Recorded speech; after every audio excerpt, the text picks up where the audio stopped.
Hi, how are you? Welcome in. How's it going?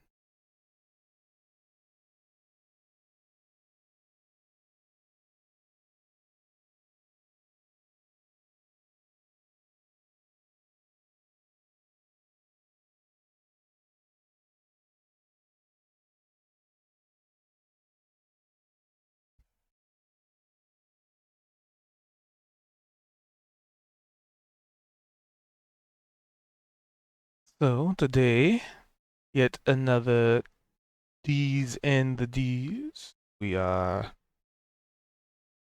We'll see if Altani's just running late or not, but we're gonna start because we got four people. Eh, So, to that point, hello, hello, welcome in. Sheesh. Um, that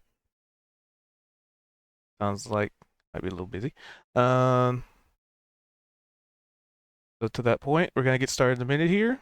Sit back, relax, give me a couple minutes, and I'll get them rounded up. All right. All right.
So, who can recall the situation that may or may not have transpired last time?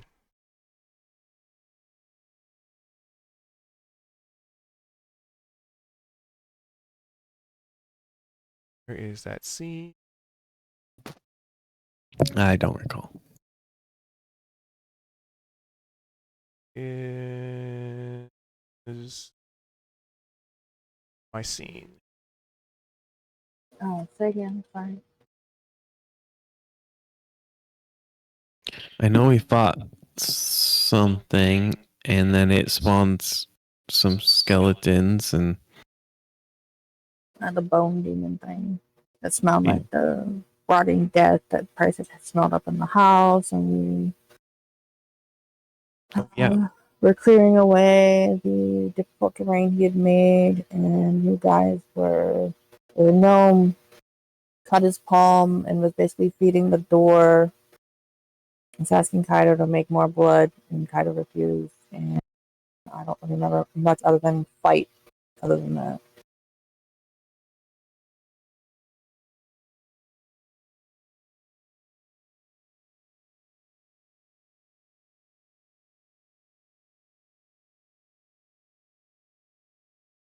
There we go. Had to give him a scene to. Yeah, it was a big fight episode last week. Um, I know there were multiple things. Like this thing up here was the original one that came out of the wall. I can't. I did not send a scene for you. And then it had like I forgot how it worked, but we were like rolling a d20, and it did feel like the higher our roll, the bigger the stuff that was coming at us. Because it'd be like, oh, I got a 16. And it's like this one's a 2x2. Oh, I got a 20. This one's a 3x3, right? We had the druid break up a bunch of rocks right here just to kind of put some distance between the biggest skeletal thing. This thing had like a really nasty like tail attack. I remember if you got hit by the claws, you were probably okay, but the tail attack really fucking hurt, and it almost knocked out our Goliath like just in one go. It just got a lucky hit. Yeah, we worked together. We managed to, I remember I got to do like a Zorro thing and climb up this thing's back, and we tried to refocus on the door. And every time I touched the door, more the skeletal fragments would come out and be launched at us. And we got lucky that it like cut my cheek and it had like 1 point of damage and it just dripped some blood. And then Bryce and Naomi, we rolled high on perception and we noticed there was an interaction with the door based on the blood. And so I started cutting myself and then smearing the blood on the doors. And I think the last thing I wanted to do was I offered my neck to Kaido and I was just like, make me bleed, right? And Kaido was like, no. And so we kind of have the answer for how to open the door, but we don't know what's on the other side. Hola. Ooh.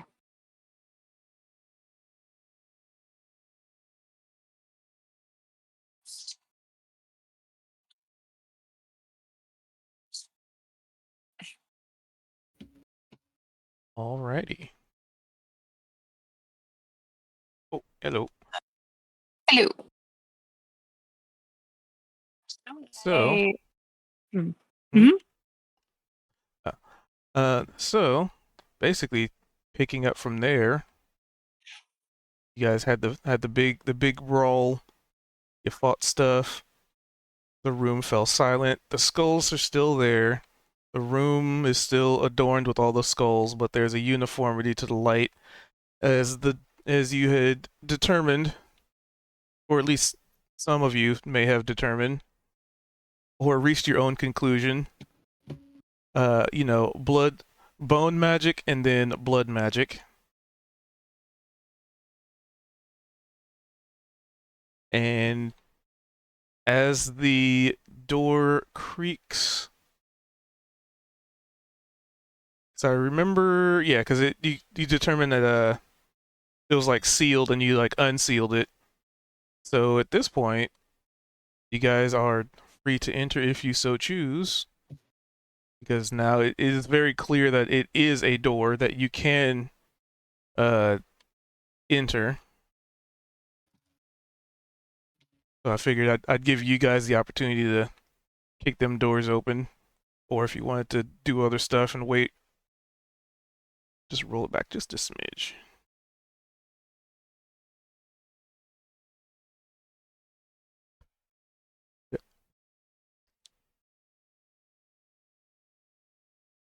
All right, so I'm gonna look up at Kaido because he's kind of the person who knocks things down, right, and digs tunnels and breaks things, right. And I'm just gonna I'm say listening. it's ready for you. Huh? What? Sorry, fill me in. I was reading and writing and I poured blood all over this door, and I think it's ready to be like burst open. so I just hit it. What? Gnome shrugs.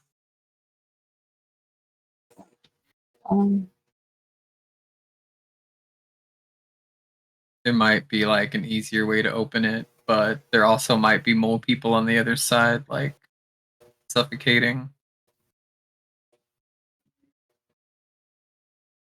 Okay, so if I just try pushing it open and like,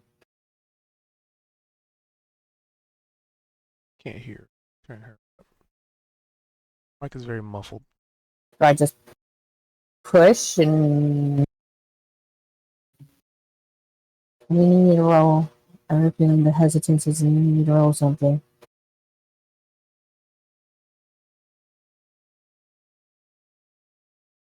Kid, What's up? I need to roll something to push it this thing. No, do you try and push it? Yes. It opens. It as you reach out to push the door open, it grinds, but not the usual like stone on a stone door scraping along a stone floor. It almost has a little more of a hollow sound to it, like bone scraping against a stone floor. I'm speaking. Okay. and it opens into a hallway that goes about 10, 15, about 30 feet. And it. Oh, wait, you have the dark vision, right? Yeah. Right? Because we determined that. Yeah, it should be active. So, yeah, so there's a hallway. I was trying something a little different this time because I think it could be interesting and it could be janky.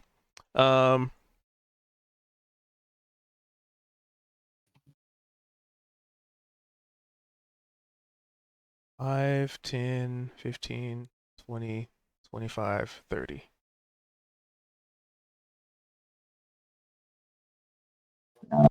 He'll turn the others. It looks like a hallway. Are we going? And yeah, so like in this hallway, do you still have the torch out or? Yeah, I never doused it. Okay. So in this hallway, there seems to be the walls are clearly made of stone. However, the motif and the general theme remain the same. There are skulls in the wall, but they're not actual skulls. They're not made of bone. They look like carvings. So Huh. basically stone carvings of skulls. Or I should say more along the lines of like a design than I it don't look is. at the others and then tentatively take a step into this new hallway.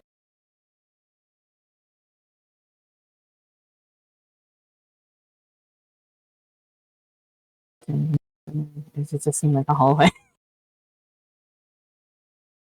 Yep. To which?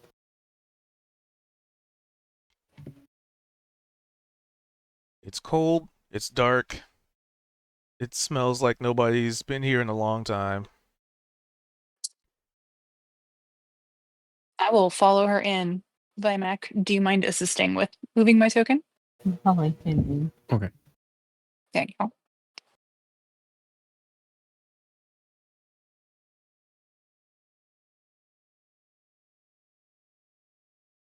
And I'd like to roll perception if I can. Or Vimac will for me. See what I might be able to sense in this hallway.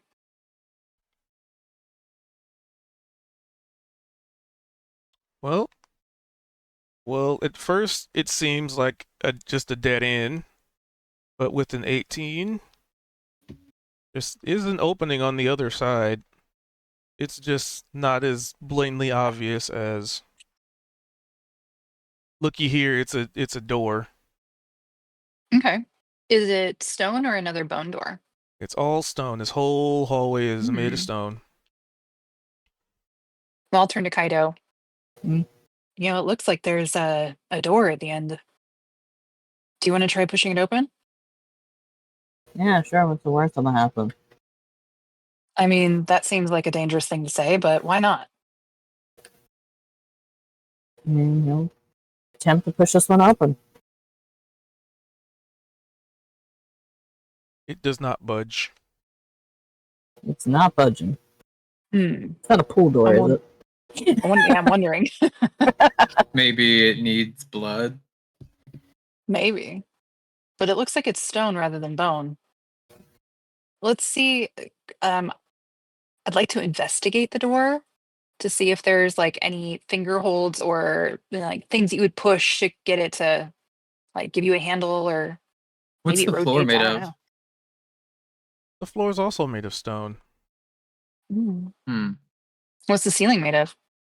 It is also made of stone. If the bone needed blood, what does the stone need? Hmm.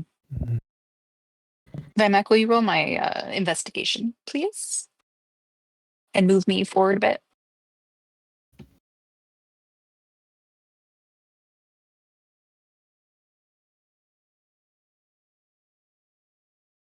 Nay. While they're like investigating and trying to figure this out, I'm gonna go where we kind of patched everything up right out here. I imagine the soil's a little looser, right? And I just want to like cup a handful of like sand, dust, whatever we got, and if nothing works, I'm gonna go throw it on that door after. That seems like a logical progress on that. Yeah. So within 25 investigation, do I discover a secret catch or anything to help open this door? So with a 25, you determine opening this door is not a physical interaction. There's no handholds. There's no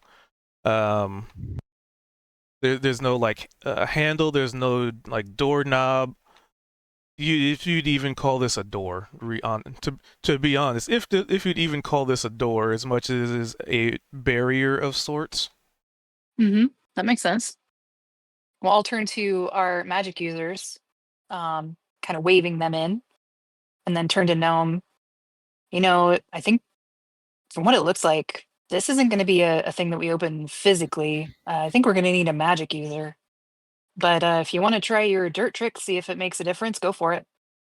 And then I'll turn to Vimac and Price and say, you know, looks like we might need magic to open this up. Not sure what kind, but you guys are better experts at that than I am.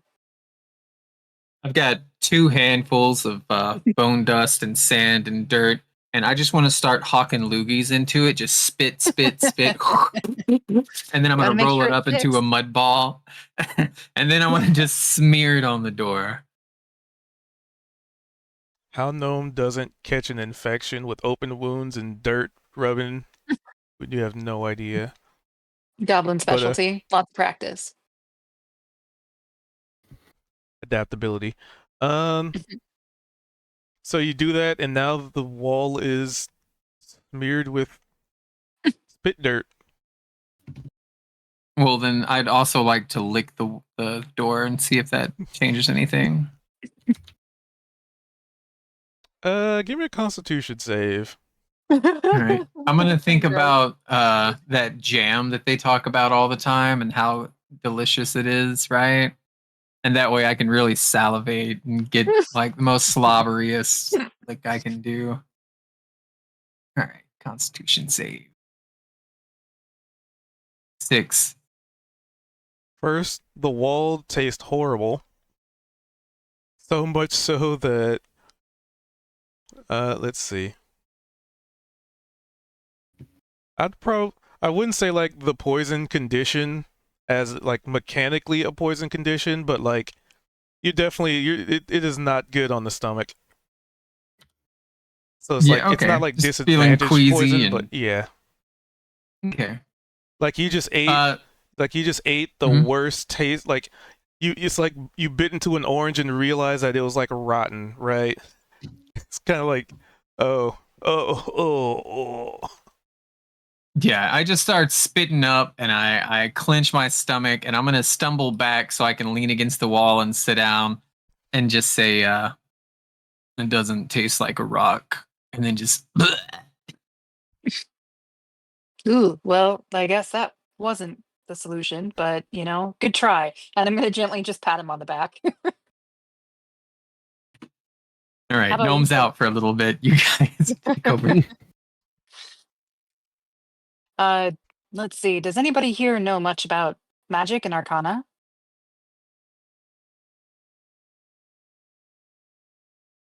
AKA Vimac Price. Do either of you have a high arcana check? Let me Because maybe that would see. help. No, wait. It's not amazing. Better than mine, I bet. See.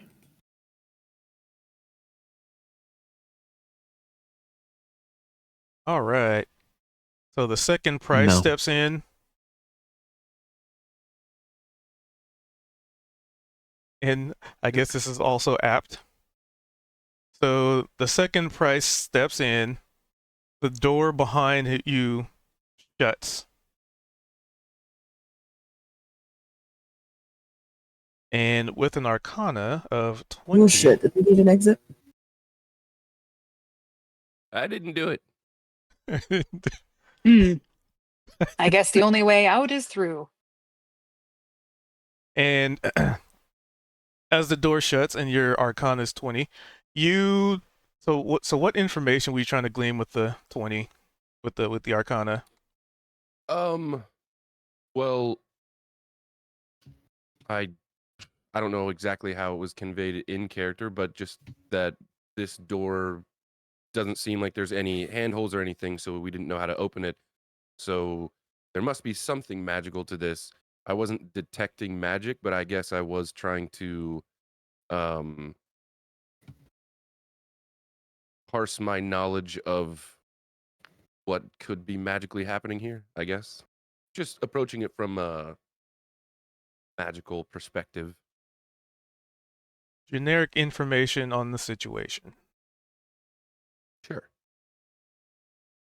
All right. So it kind of seems like this is, as far as the arcane goes, you stepping through that threshold.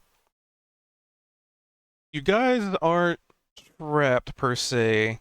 It's like, think of it like sliding glass doors.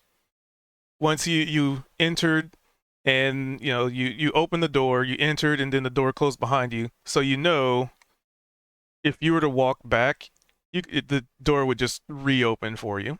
As far as, let's see, more generic things, looking at the wall in front of you that they've determined is a door. It's very similar, if not the exact same purpose, as the door that's shut behind you. And the question everybody's trying to reach is how to open it. And pushing on it doesn't seem to work. Licking it doesn't seem to work. So you'd probably ascertain that there is some kind of arcane interaction that is needing to be done. And with a 20, basically just using a cantrip while touching the wall will activate something. Okay. So Bryce is Bryce is gonna walk in. This door's gonna close behind us, and he'll stop for a sec. He'll kind of look around. He'll notice that spikes aren't coming out of the wall, or it's not filling up with acid or anything like that. So, he'll join the group on the other side and kind of look around. And let's see, what would be kind of funny. Okay. Bryce is gonna walk up to the wall. He's gonna kind of scooch past everybody here. Oh, excuse me, sorry. And he's gonna put his hand up on the wall, and he's gonna cast guidance.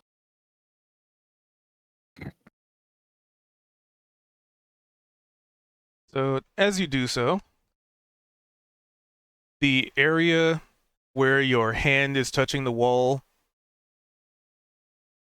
So let's see. What would you say if you were when you casted like a spell like guidance? What kind of color would you imagine it to be? Ooh,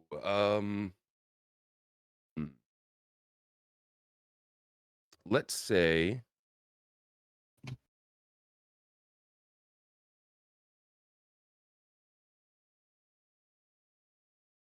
the druid of the land. So let's say it's kind of like an earthy green.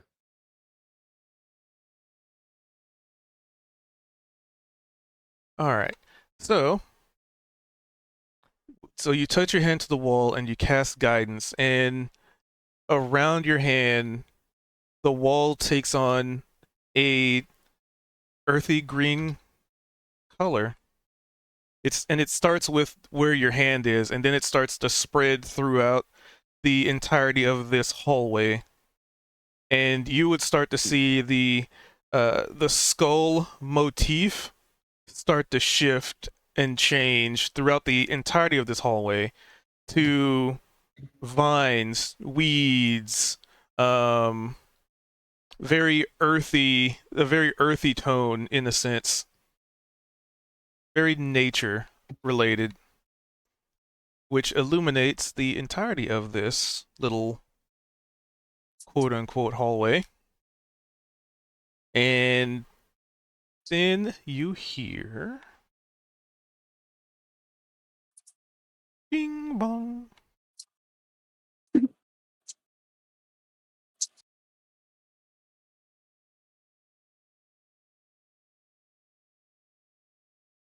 Well, I'm going to be looking around in kind of a little bit of awe. It's like, that was a neat trick. How did you know that would work? Well, it seemed like I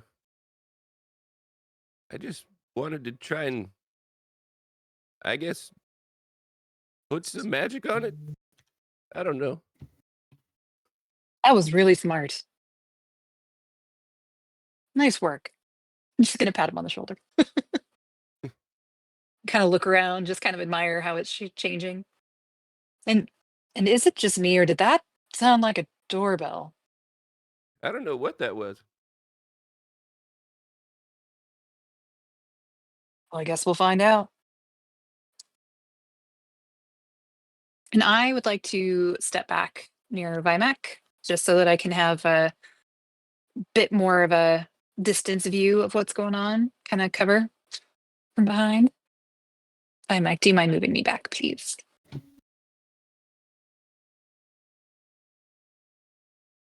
Oh, I didn't fill it. Filled it. Thank you.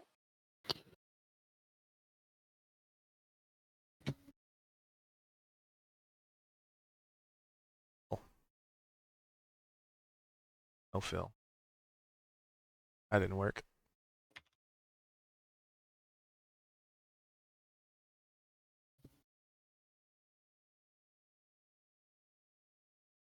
But beyond that, that's all that happens.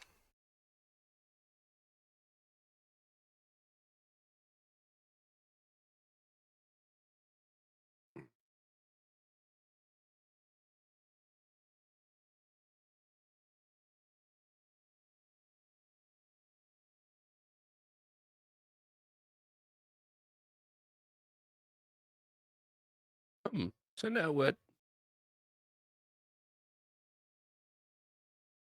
I heard a couple words from Price. Did nothing. He was saying, so now what? Ah. I think we need like booyah magic or something.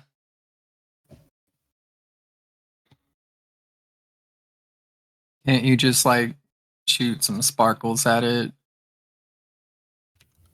Yeah.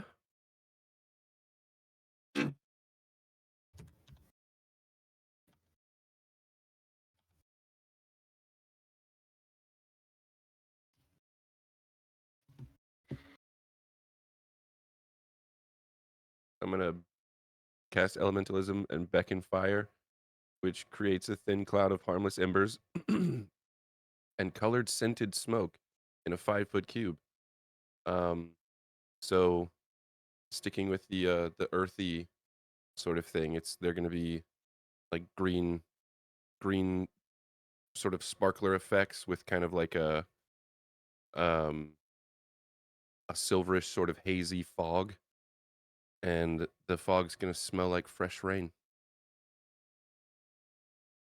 And I'm just gonna cast that on the wall door thing.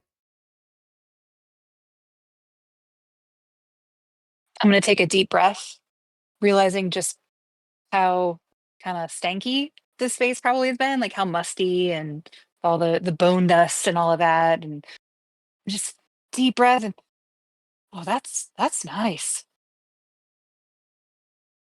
I got your sparkles there, Num. Now try the door. Did that work? Gonna try and push on the wall, yeah. No change. However, there is a very audible voice. And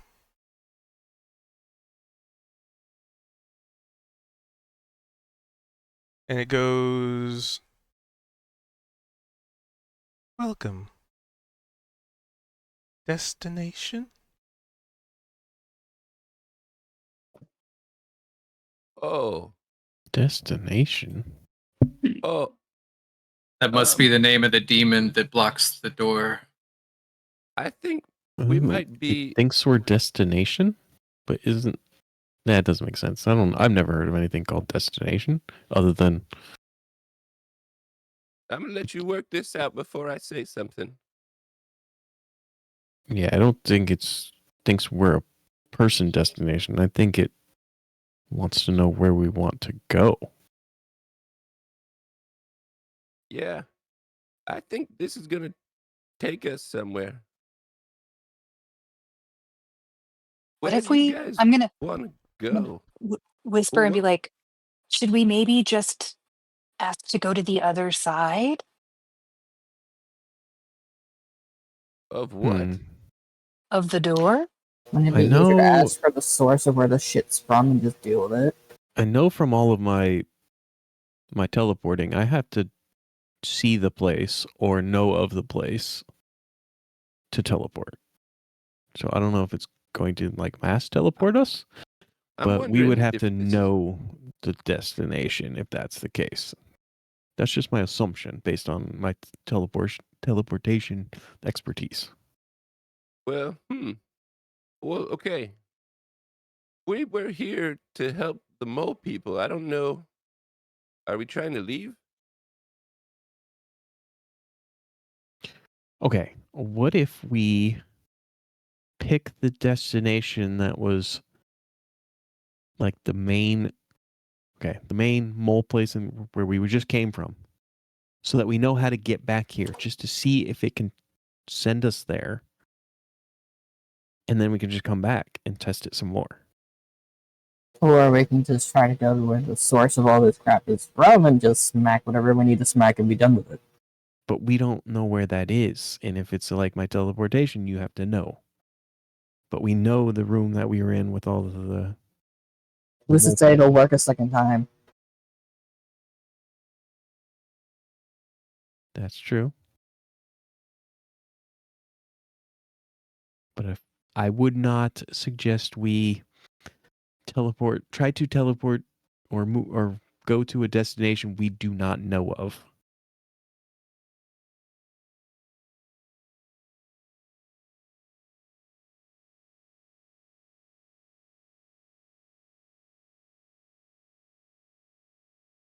I think this decision's probably Pryce's because he's the one that can speak the demon's language.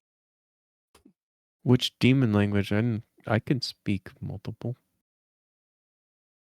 Demon door. I could speak Abyssal. Yeah, I can currently Infernal, but Oh, that's a good one. Abyssal. Just I'd have to summon different familiars, but Probably gonna touch the door. Abyssal. He's gonna just say open. Open to where? Destination. Oh, are you able to answer questions?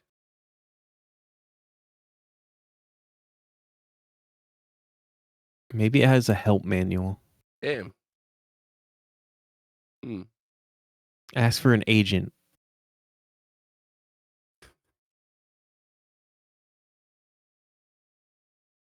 Operator.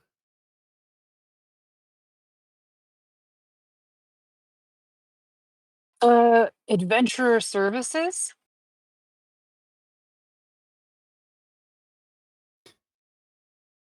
All right. So we should probably just pick a place, huh? If it works, then we just come back here. And this could be our escape route. Find all the mole people, we funnel them into this death tunnel, and then we teleport out of here.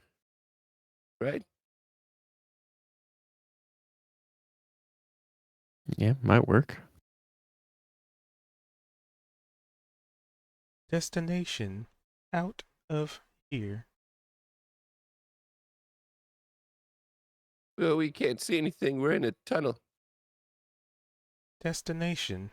Tunnel. Bing. Bong. Uh-oh. That's not what I said. Technically, that is what you said, Bryce. I said that's where we are. But it was listening for a destination, and he didn't understand the other words. So when this door opens, are we going to see ourselves, or is it going to take us to a random different tunnel? Add this. That. No idea. Why was this in the mole tunnel? I thought they dug tunnels instead of. So you feel the ground shake just for a moment. It's noticeable, but not like knocking you off your feet. And eventually it shakes, and it's only brief, but then eventually the wall just slips to the sides like a Star Trek, like the Star Trek sliding doors. It's just got like each door just slides to the relative side it's on, and it opens up into just this big tunnel.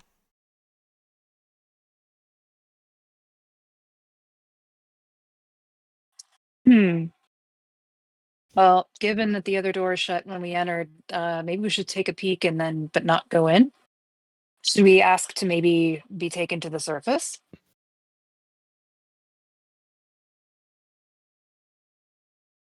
Or mole people holding area?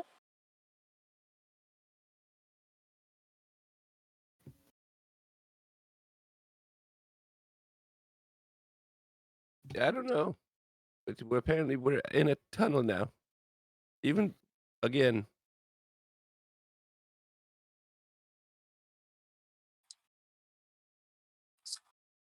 I don't see anything.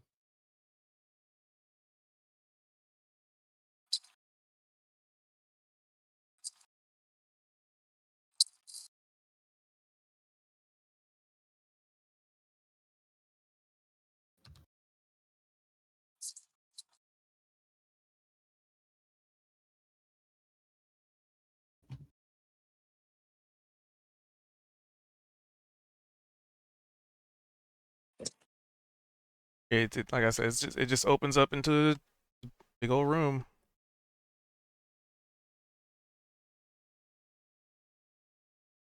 Can you take us to where the mole people are? Destination. Mole people. The door shuts. This room. Oop. And the ground rumbles yet again. And then it stops. Bing bong.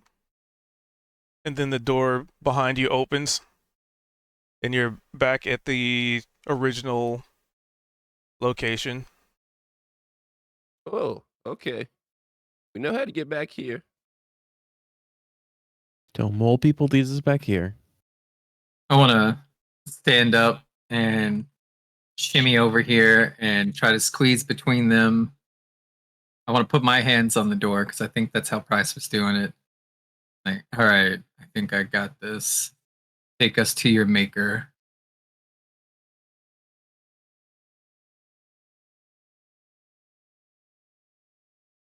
Crafting room maker. Query found. The door shuts behind you and does the same thing. And Price, you still have your hand on the wall, right? Yeah. Okay. Bing bong.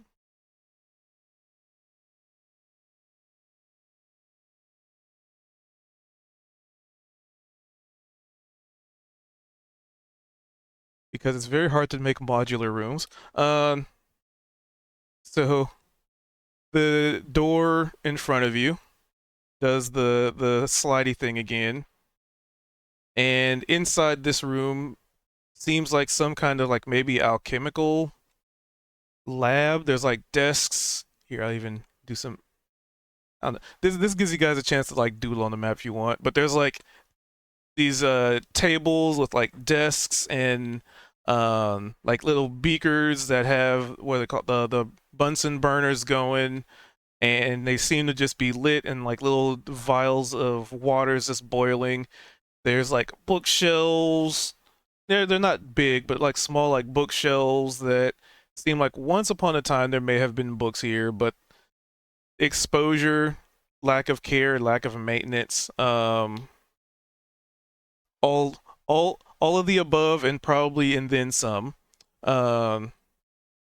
There's whatever literature that could have been written seems like it's just been decayed away into just nothingness, like a library that the door had been busted open and just, you know, exposing all of the literature to whatever environment.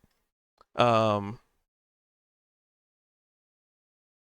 that's what you see as in a preliminary observation.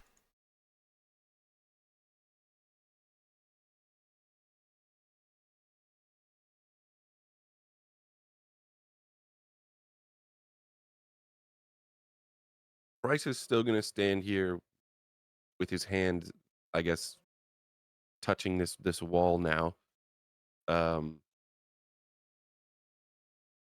Just because he doesn't want to move and have this thing close and have us trapped, essentially.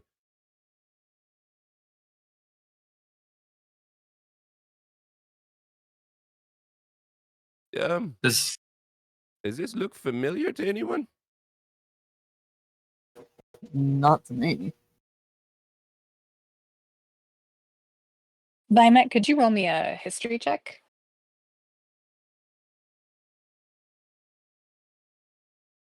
Dory.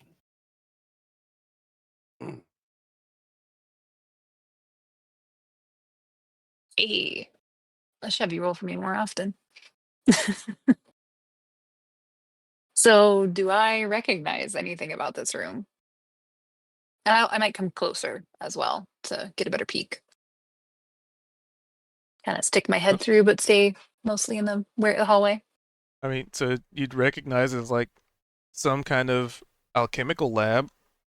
But are there any signs of like any identifying marks, like logos or like a theme, like a style of the equipment that might seem like it's from a particular area? Okay. So Do I see any? it's just like so as far as like a theme, there's not really one. It just seems like a very generic, you know, like think of you know, back in the day when we actually had to go to school, like a science lab. So, you know, it's enough space for, you know, maybe a couple people to sit here and there. There's like alchemical materials just boiling, just stuff like that. It seems somewhat sterile. Somewhat. Like, so I guess a little description of the walls. So like the walls seem to have taken on a very sterile, like stone, smooth hewn stone. Ooh, words are hard. The roof has like a couple of what seem like maybe chandeliers that are emanating, you know, plenty of light because, you know, you don't want to be doing experiments in the dark. The floor is just also very smooth in terms compared to like the stone ground that you've been on before, where sometimes it's uneven or broken. This is just like you're very clearly in like some kind of a scientific laboratory or research. Hmm. I'm gonna do an Arcana just to see. I guess with a 16, by the by the setup of all the equipment and things like that, would I be able to tell what was being made here, or what the purpose of all of this was? So just from looking where you are, you could probably ascertain it comes down to because in the magical facility, you would be looking for like maybe a magic item or like some tomes, literature, maybe some arcane writings. But based on your arcana, you don't really see any of that. Maybe due to the fact that the fact that these books have long since been poofed. But you are able to determine somebody was working on substances here, particularly liquid. So maybe potions? And like I said, there are still some that have like little Bunsen burners still burning, and the liquid has not boiled out of them.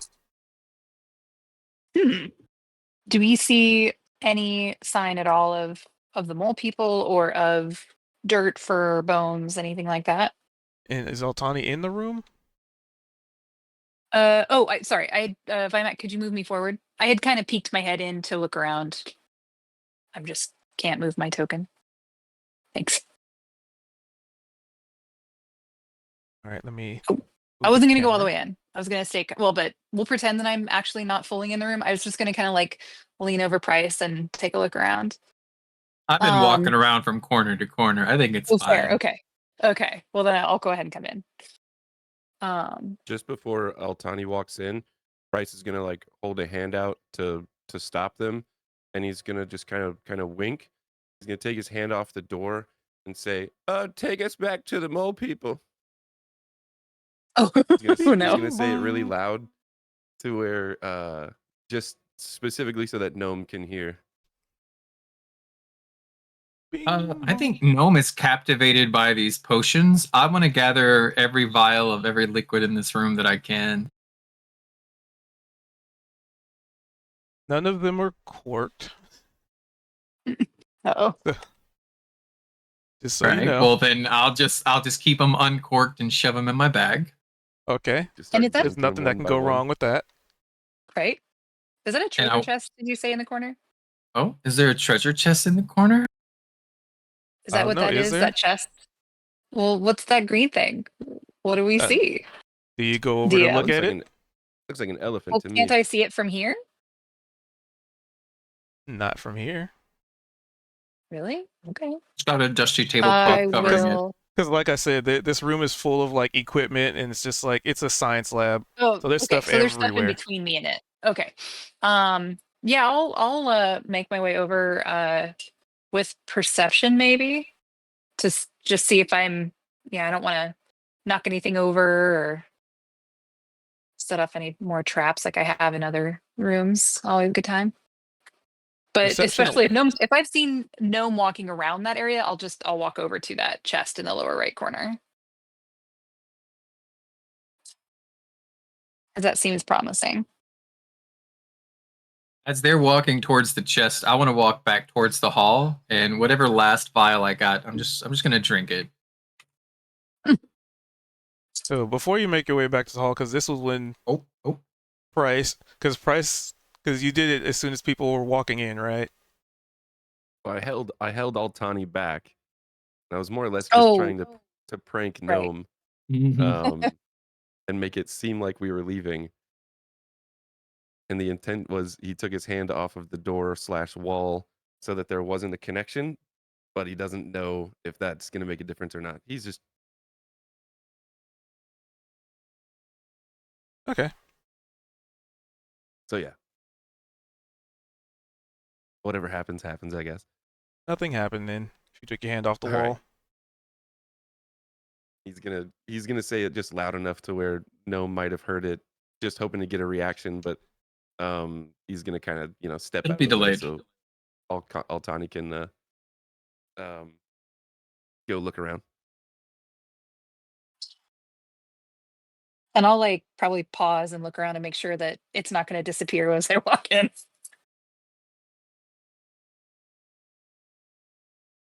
So then I'll walk in and go check out that lower right hand corner. If it appears like it might be like a chest. All right. So what was your Perception. Vimac, do you mind rolling perception?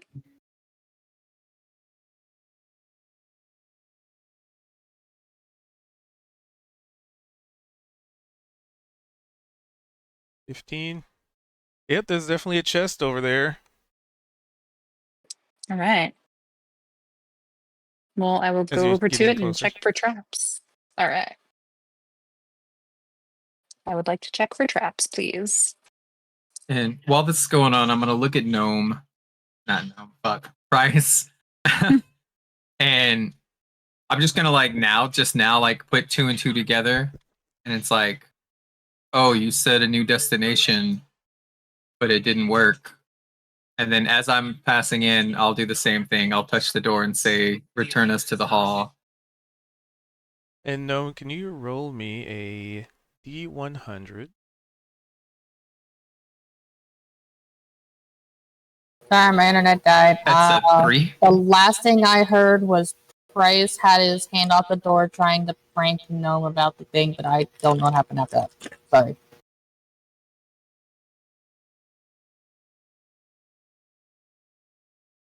Okay, so pretty much Kali is investigating.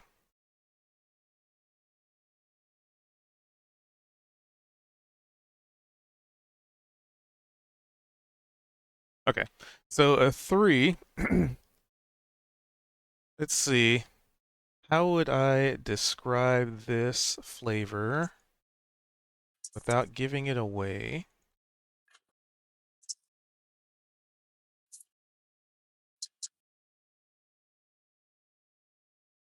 Okay, so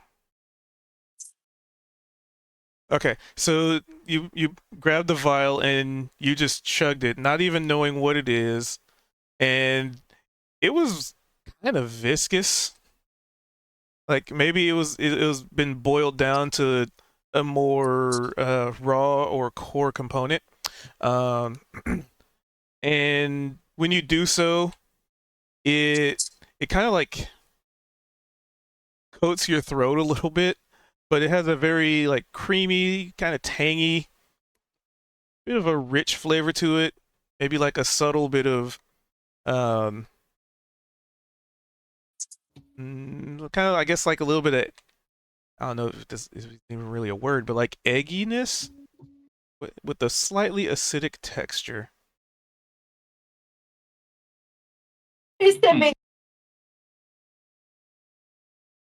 What was that?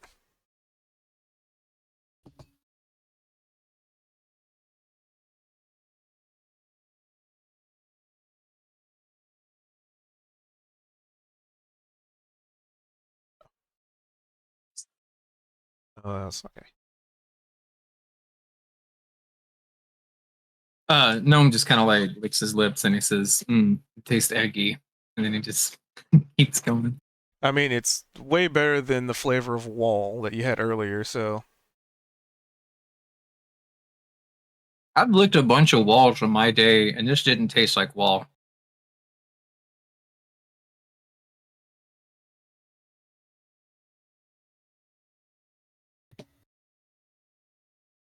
All right, and Kalia was going over to a Just on the chest. lower right. Yep.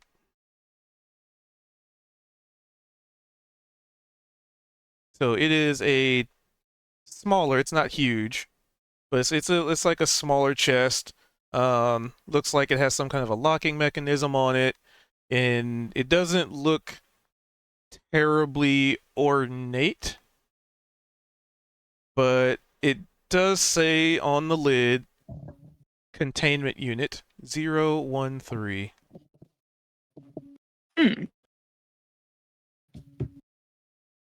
Wonder what it's containing. I also want to look around and see if I, let's see, what earlier I had only a 15. Would love to look around and see if there's any notebooks that might be describing what containment unit would be holding. Well, with a 15, you'd have, like I said before, like all the journals and writings in here they're just piles of what they once were. environmental exposure issues. Hmm. Well, I'll turn back to the group at the door and be like, this thing says it's a containment unit, which could be truthful, but I wonder if it's also holding something valuable. Do you guys want to, you guys curious? You want to maybe cover me? Make sure that if it's hostile, we can take it out.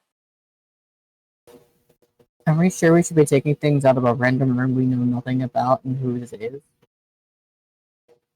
I mean, We're not thieves.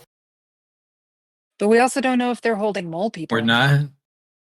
Question mark? As far as I know, we're not, and we don't know if there's no sign of the moles in here. We don't know what room this magic door thing even opened up to. I'm going to lean down and I'm going to knock on the containment chest and put my ear to it and be like, hello? Is anyone in there? Do you require help? And put my ear to it and see if I hear anything.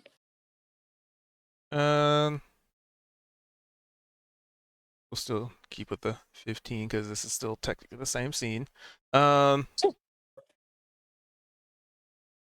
You don't hear anything. Well. Oh, what size is the chest? The containment unit. About the size Is of a it- torso.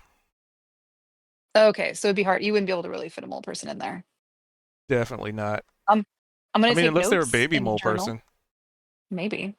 I'm gonna take notes in my journal and sketch it. Take note of that. And look around. Let's see. And yeah, if there are no intact books, I want to grab maybe one that looks like the most intact.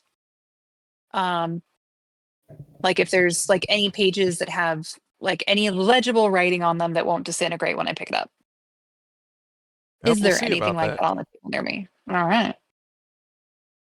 Don't know until I try, right? Yep.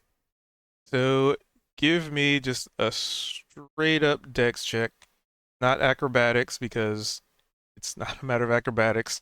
It's actually a sleight of hand would work. Vimac, would you do the honor?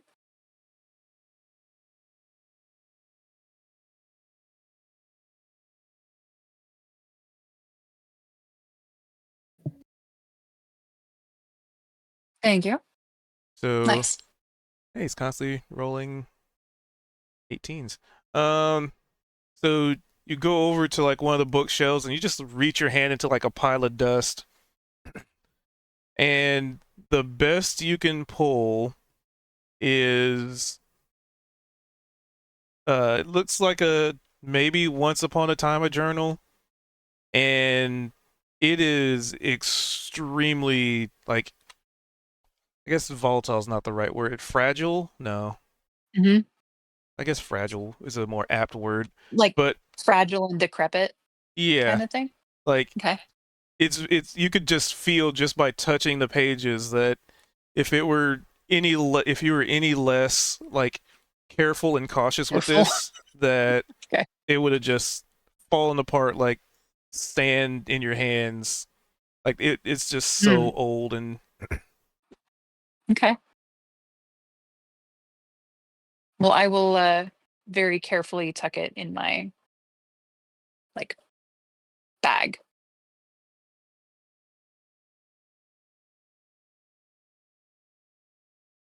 And then I will head out. We're not going to open that. I mean, I took a peek, but this thing is falling apart. I think we I'm in probably the chest. well, it said a containment unit and it's kind of small. So Kaido brought up a good point that we don't really know what they were studying here. And I just mean, wanna if I throw have this out. Gnome literally just stole all the vials and drank one of them. Mhm. To be If you're fair, worried about that was while stealing my stuff, internet was out and I didn't know about it.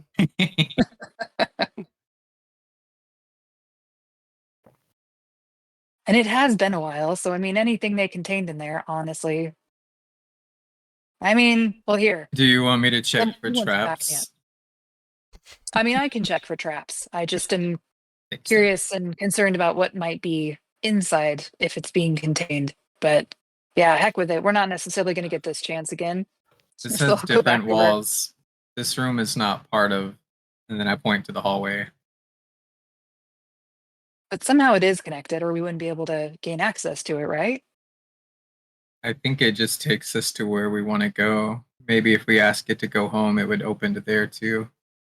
That's definitely sounds like something we should try. Well, I think All it right. could specify the home. probably. Well, we could probably specify Delruth.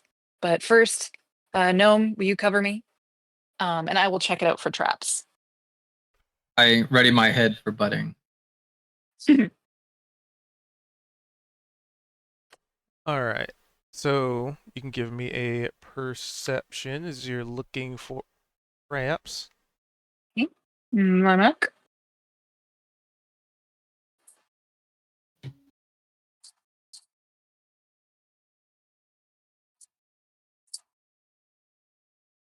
You are uncertain. You've never come across a containment unit before. Seems like it might be safe, but yeah, Gnome, you want to take a quick look? All right. What are the contents? I was checking for traps. Oh. All right. How heavy is this chest? I don't know. Do you try and pick it up? Yeah, I'm gonna pick it up and shake it for traps. We're gonna shake it. Gonna give it the shakedown. Yeah. All right. So I'd imagine this chest being it's about the size of a normal human's torso, which is probably. And how tall is Gnome? Like 3'1". So this chest is kind of big for you, Oh, 3'2". but you can still do so because you don't have a negative strength. So you pick it up and you shake it. Yeah. Give me a perception check to start. Shake, shake, shake, shake. It's Don't a see natural nothing. one. All right. Oh no. And then, let's see. And you're shaking it. Let's go with a athletics check.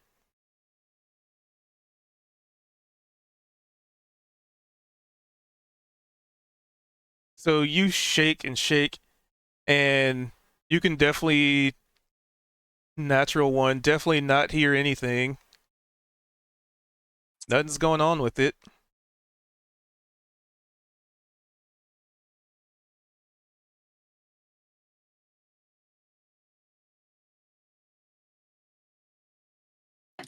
I think for me, I'm just thinking if I shake it hard enough and it explodes, then it had traps in it, right? And if it doesn't, then we're good. So I'm not listening for the contents. I'm just shaking it up as much as I possibly can, hoping to trigger every trap that's on it.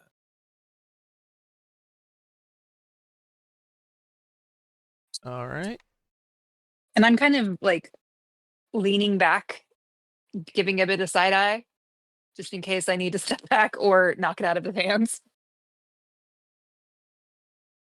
Well, which of those two options are you wanting to utilize?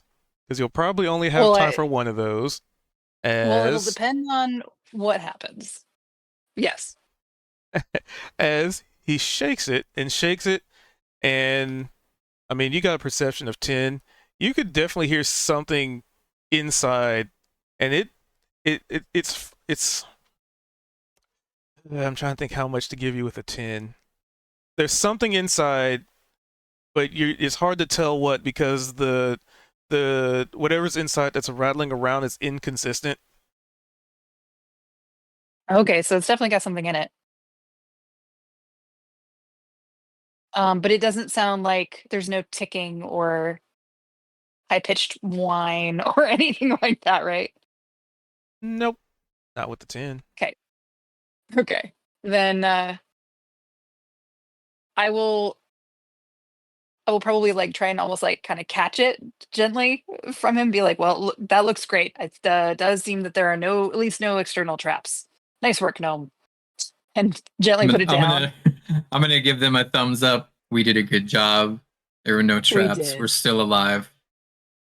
Success. And I'll give him a high five. Low five, Low five. a booyah. High for him, low It's high for me. A booyah five. Right. And then I will open the chest. Is it Inside locked? this chest, there's another chest of a much more ornate composition. Is there like a And written on it, it says containment unit, breach protection. Huh. Well, how big is this other chest? It's just a little. It's like think I want to say like kind of like a Russian nesting doll, but not that snugly, not that snug, because you still heard you like a little bit say- of rattling. Yeah. Would you say it's like larger than like a foot long? Trying to think how long is a human torso? Think like maybe mean- half of a human torso. So Somewhere between carryable, half and 2/3. right? Oh yeah, totally. Okay. Well, then in this case, since talking about breach protection and all that, but it's now more of a carryable size, I'm going to take it out and put it under my arm and be like, no, this could definitely be useful, and just take it with us. All right. You're gonna get some heck in the side eye because he doesn't know the proof of thieving, but he's been leaving. So the second you Well, touch that obviously that's chest, an give me a Constitution saving throw. intent. By Mac?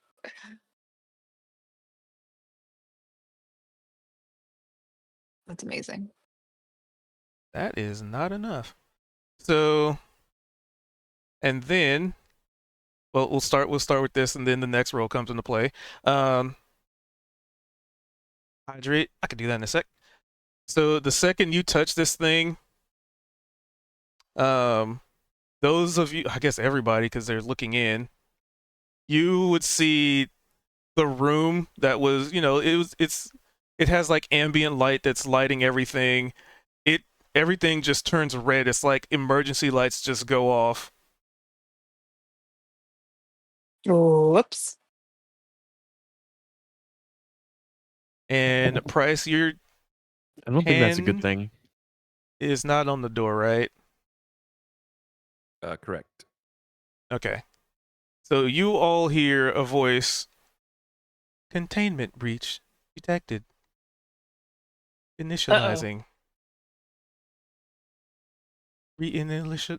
Reinitialization of containment. You fucked I up, make it- Aaron. Can I make a break for the door? And Not like at the dash, moment. Like, Not with that Okay. 14. oh So no. the second that happens, like this is all happening simultaneously. This is like this is I had like readied an action, I think, maybe. Hmm? I had told her that I had her back, and if anything happened, I would headbutt it. Oh nice. Oh no. So I would like to headbutt this thing. All right. This is you could do that because there's other stuff happening as well. So this is never all break my happening like word. instant. What's up? I said, a gnome never breaks his word. All right, he's very loyal. Yeah, he just breaks the stuff in other people's words. So with the Constitution, you picked it up, and suddenly you just got instantly just sleepy, and your eyes just grow heavy, and So you guys probably see as soon as I touch it, I just kind of start to like fade and like drop. Does that take my hand off of the chest, or do I fall on top of the chest? It's not like I got a nat 1, thankfully. Correct. So the chest is currently stuck to your hands. No. So I'm like My hand, if so, I hadn't probably lifted it out yet. So my hands are probably on either side of this chest, which is inside the other chest, and I'm like draped over the edge of the larger chest. Right? Is that Yep. likely what happened? So you're just like leaning in this chest, and then you just get really sleepy and just fall limp. And Gnome, you're gonna do some headbutting. Mm-hmm. The chest that she's picked up that has caused her to fall asleep, I'm going to try to smash it up to pieces with my forehead. All right, give me a athletics.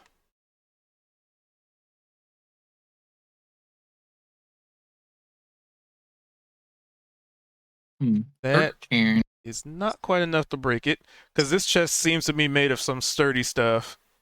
Whatever is contained in here, it was intended to stay in here. Could I convince you to let me use an unarmed attack? Sure.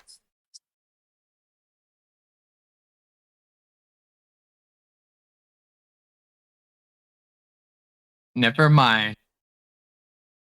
So you're trying to like swing at this chest stuck to Kalia's hands, and yeah, the difficulty is you're trying not to hit her, and it's really hard to do so with a slumped body over over and in a chest, basically.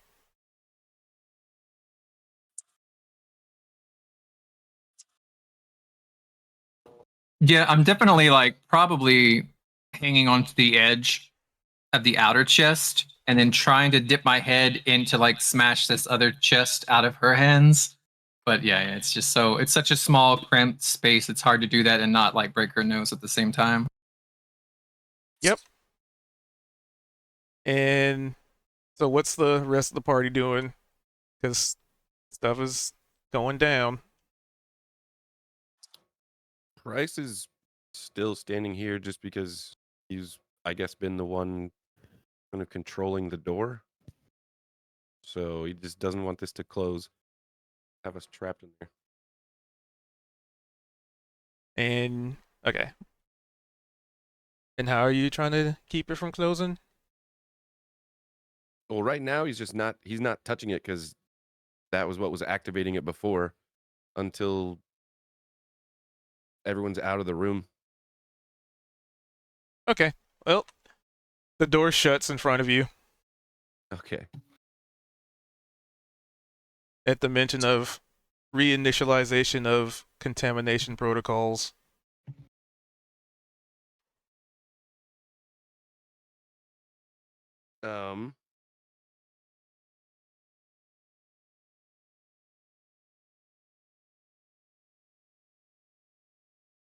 I guess he'd put his hand on it and see if there was any reaction. So you would essentially get the equivalent of a red alert when you touch the door.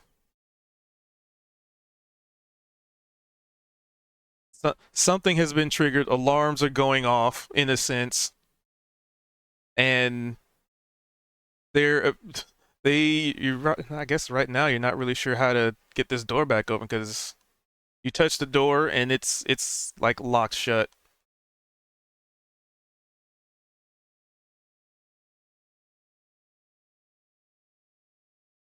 Yeah, I guess Price is just trying And to.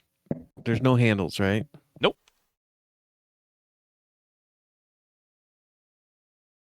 Neat. But we haven't teleported, correct? I'm talking to Price and Kaito. I don't think so. So they Yeah, might they still be kinda on the say- other side of this door because Oh, we no. might have not have left. What did that voice say? Something about containment? Will it even open there again? I warned them.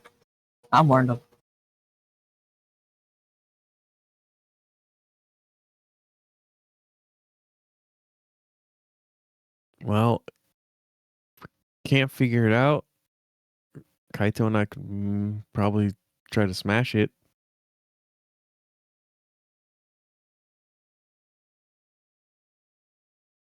Oh well. But we should probably test everything else because a working door would probably be better than a non-working door.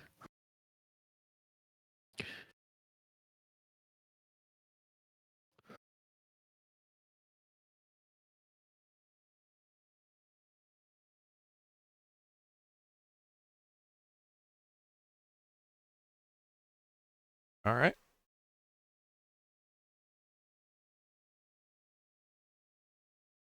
What y'all's trying to do?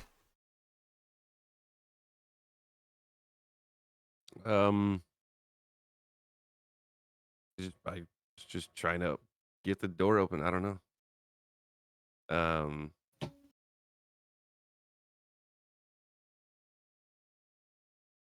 Give it the all clear command.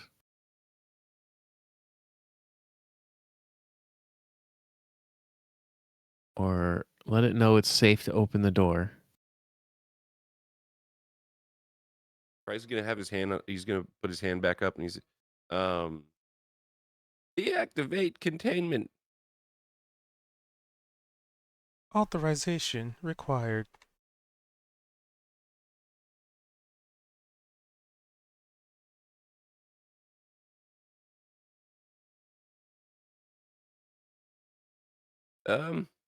Ask it Ooh. what authorization level it needs.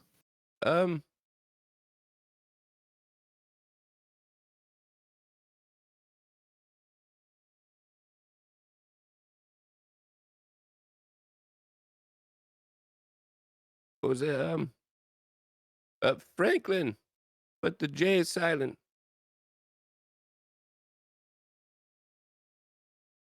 Authorization invalid. And what's Gnome doing in here while the people on the other side of the door are trying to figure out how to reopen it? I'm gonna try to pull the treasure chest away from her. Because I see she's like nodding off and just unconscious. So maybe if I can remove it from her, she'll wake up. All right, give me a Constitution saving throw. 3. You are also stuck to this chest and gets really sleepy. All right, so just 2 people asleep, their bodies halfway into a chest. Okay.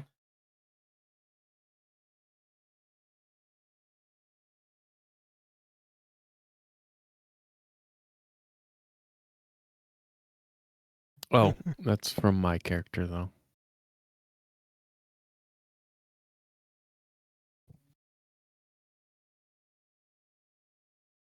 So whatever's going Um, on in here, you guys have literally nobody has any idea.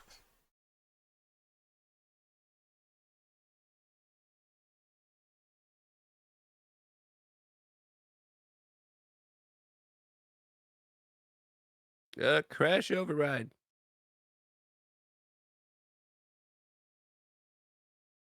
System modification clearance required. Hmm.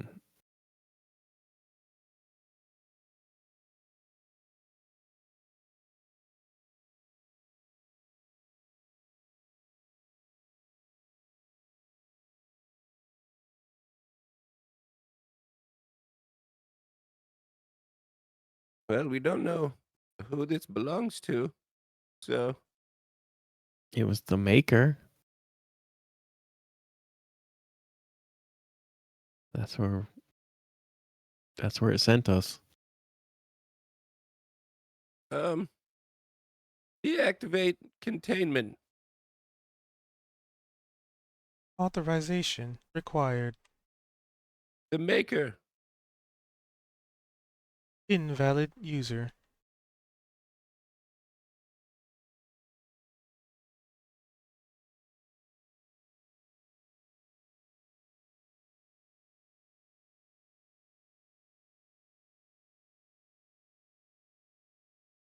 Well, I don't know who this place belonged to. I don't want to put this on the board yet. Can we I have ask no the idea. door to take us who has authorization? And then come back to this?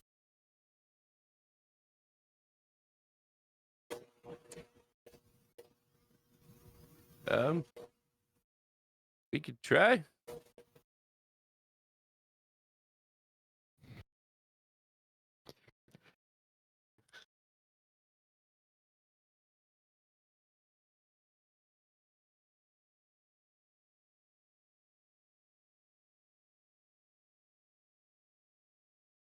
Um,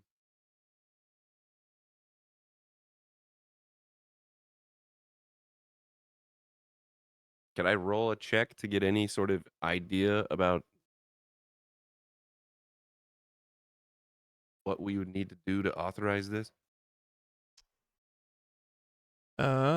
Sure. Let's see. You can give me a. Well, I guess what kind of check are you? What kind of information are you trying to glean? Just like general knowledge, or like you're trying to find a specific password, or are you trying to like figure out like how you can force these doors open, kind of thing? Like brute force it? Price is probably specifically trying to figure out how he could authorize this, like what this password would be or what command he would need to issue to get the door open. Okay, so that would probably be something intelligence based. So let's do a investigation.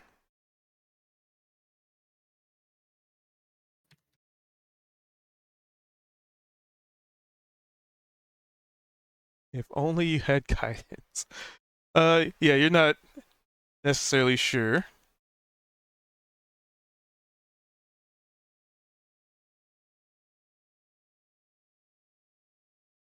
Especially on a 4.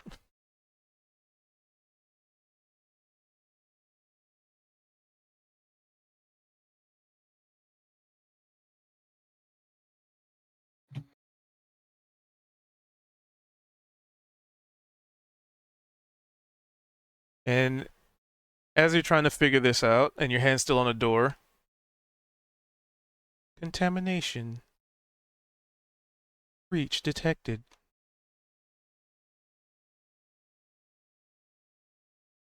All subjects, please exit the facility. Well, we can't do that because there's 2 people stuck in there.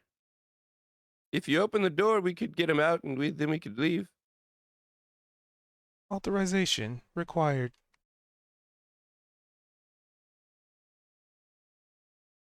Price Gouge said so.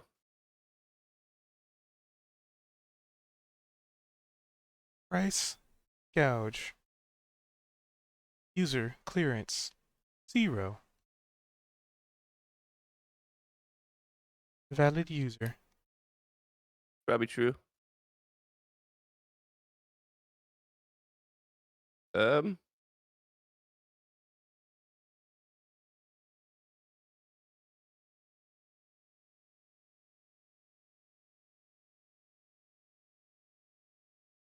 Who has authorization?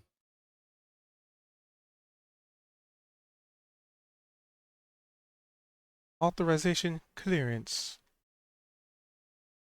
Directory. Help. Query.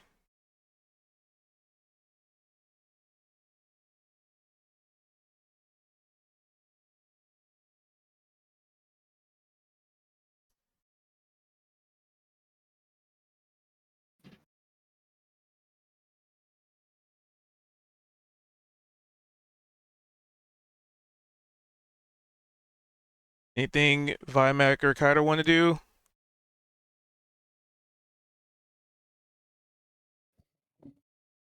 I told him what to ask it to do.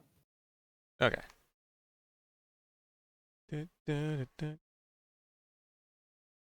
Okay. Take us to a living individual that has authorization. Query. Query. Query. User not found. Then how are we supposed to authorize?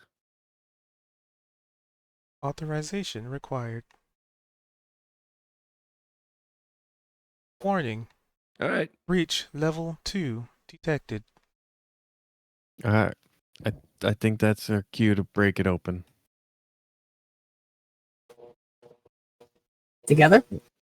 Yeah.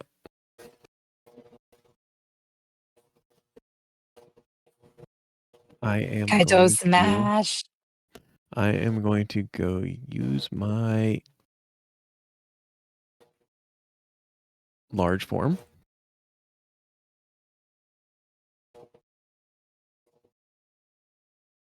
The large one, I better get out of the way. You're gonna run everybody over. Never mind, not together. Protocols. Emergency contamination protocols initiated.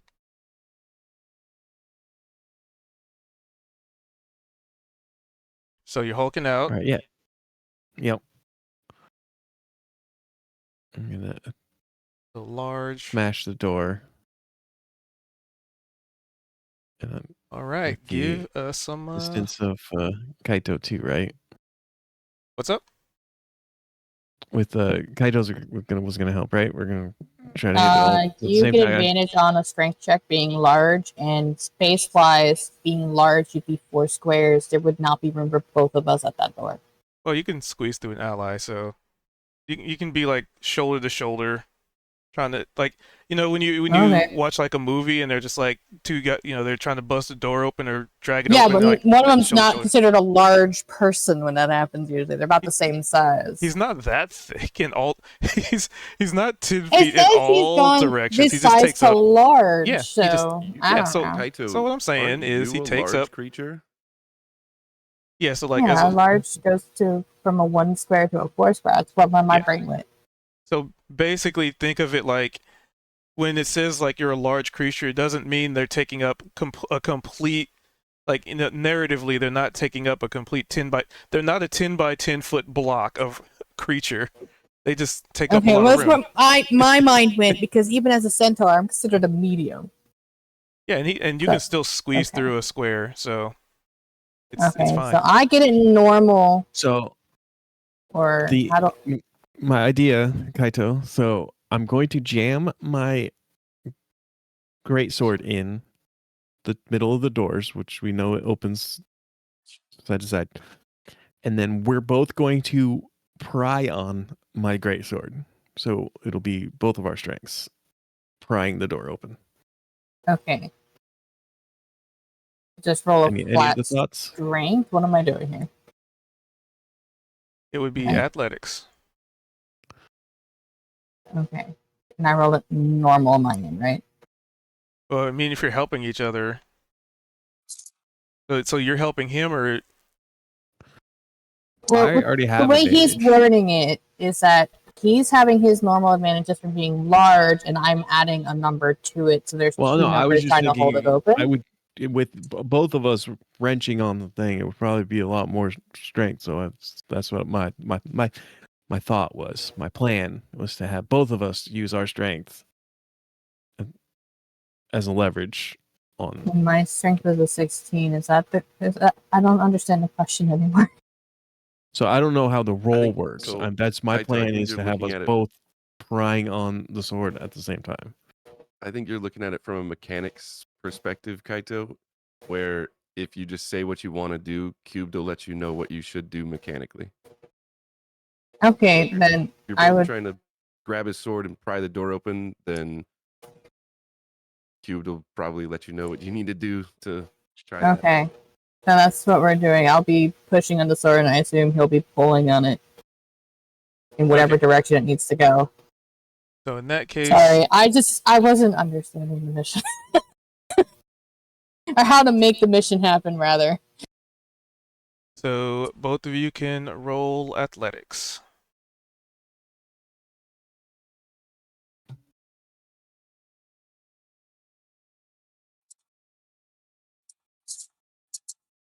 So between the two of you, it is extremely difficult, and you wedge the sword in, and it like just getting the sword to wedge in is already pretty difficult.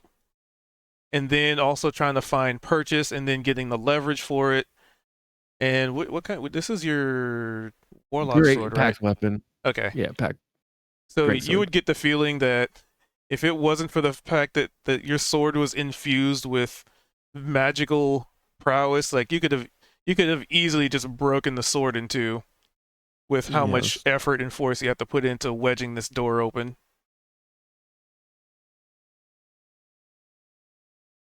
Let me in. But between the two of you, it's a bit of work. It's just a slog. But it's Price, you slowly might get prying open. we might need your assistance if you can change into like a bear or something with a lot of strength. I don't know there's gonna be room for a bear.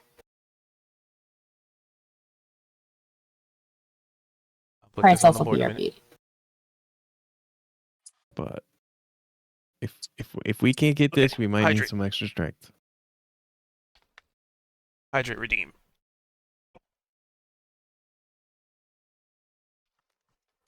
Okay. Whew. Question: if Kaido would randomly just like get very angry at the door while trying to push it, would raging help him push it open or no? I would waste a rage on this if it would help. I don't know. Oh Do you? no.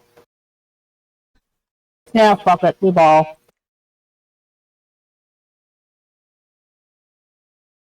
What a long ass text. Holy crap. You have advantage on strength checks and saving throws. What does that mean? I rolled my athletics thing again? You roll 2 dice when you do strength checks. Oh. Like I did. I rolled a 12 and a 10, and it took the 12. Should I roll it again then? I'm confused. Yeah, you can Um, try. Or are we gonna do another strength check? Hopefully, Yeah, with because like I the said, price increasing.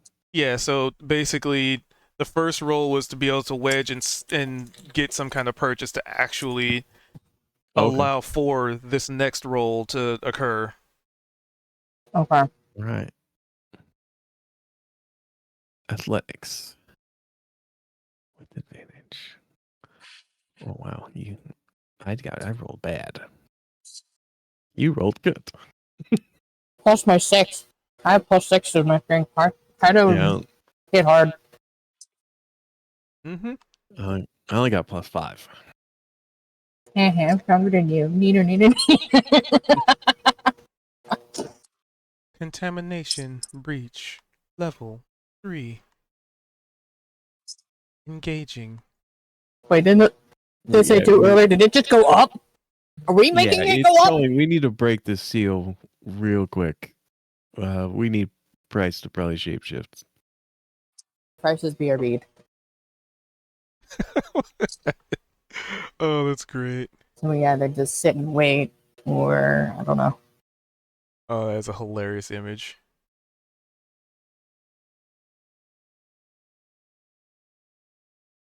Voice things add reverb. Oh, dude, that would cause so many audio issues. As if Windows doesn't already mess with our audio issues. So let's take a minute for people to not BRB. All right, I'm gonna run to the bathroom for a small break. Bio break. And also, the image in the Discord is pretty funny and accurate. Which one of those is gnome though?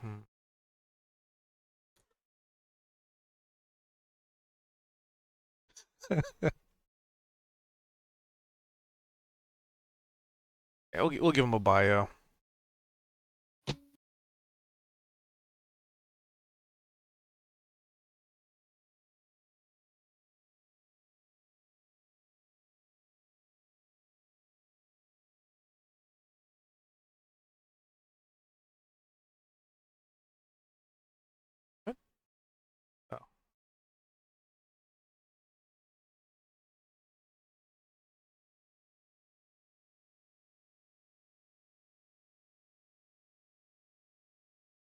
Whew. It's about to get intense up in here. Kind of want to make sure everybody's at the table for what comes next. At the bio anyway. So how are y'all's doing out there?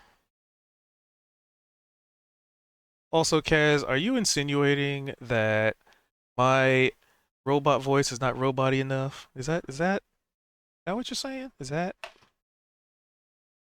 Ooh, I see how it is. See how it is. But it also gives me a chance to get more water because I just finished this little bit. So give me a sec.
I am back and I have water for any future hydrate redeems. Not sitting here looking at the empty bottle anymore.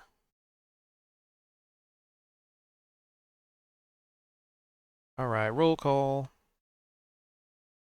Roll call. Here. Here.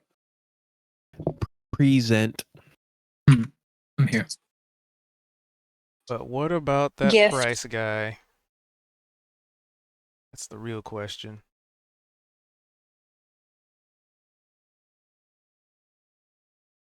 Oh, you're also here, Kaz? Get on in here. And then Large March comes out of nowhere.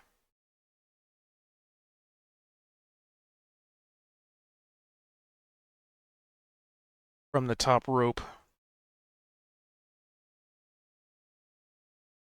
You went AFK 8 minutes ago.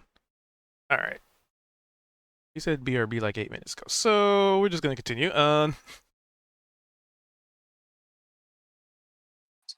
So But we yeah, kind of need him back to request his shape change. I'm here. Sorry.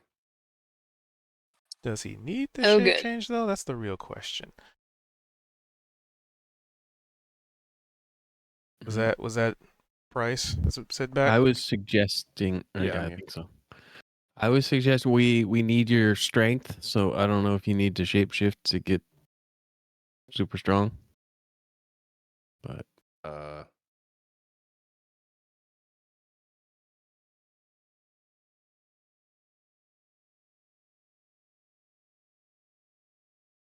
I think that could Mike work. needs to be closer to your face, sir. Sorry.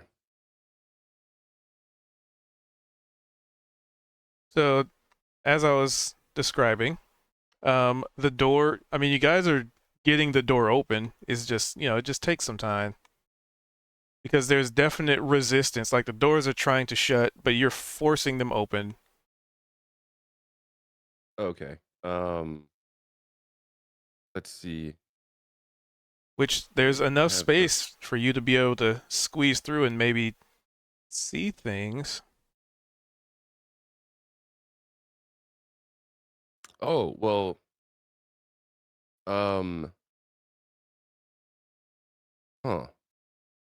I guess we have options then. If I'm gonna do wild shape, if you guys are able to pry it open a little bit, I could shape change into something small and squeeze in there. I don't know if that's what we want to do. So basically, they're slowly opening it. Mm-hmm. It's just a Okay. matter of time. I'm thinking to break. Well, the number keeps going up, I'm back. and so I think breaking the seal as quickly as possible is our best bet. So Yeah. if you can help out, Trying to see what my options are.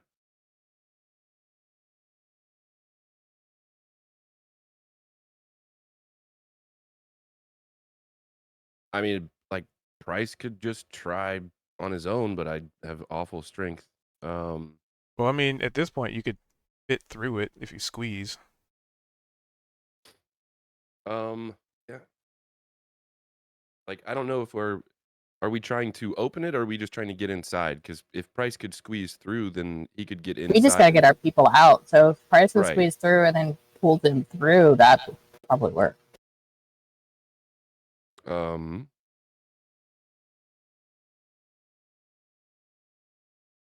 Yeah, if that's the case, then Price would squeeze through, if possible.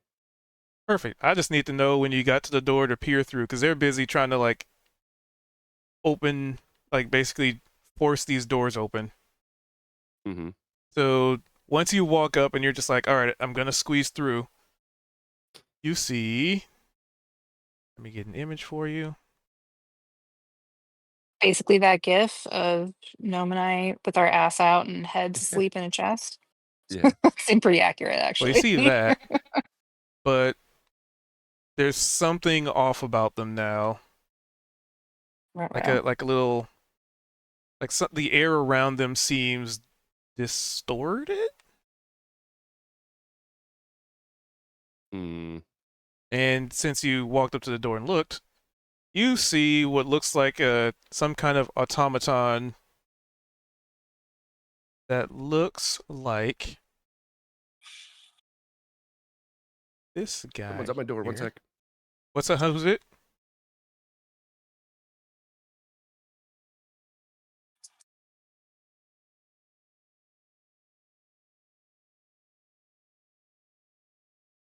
Did he say something? It was really quick.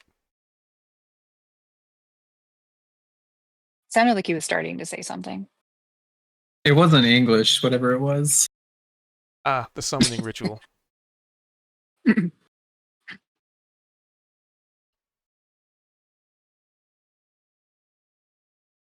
gonna show you that anyway.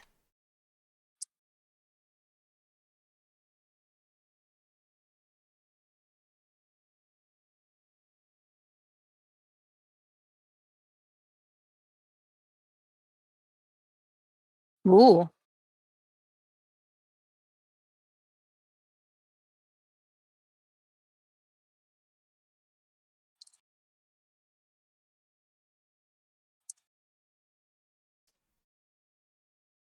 I wonder if that'll stay up on the screen Alright. for when he gets back. Someone was at my door. Okay, so that's what I see. Yep. You see this this automaton-like creature standing over the two of them. And let's see from your angle, and you would see that whatever it is that they were opening is like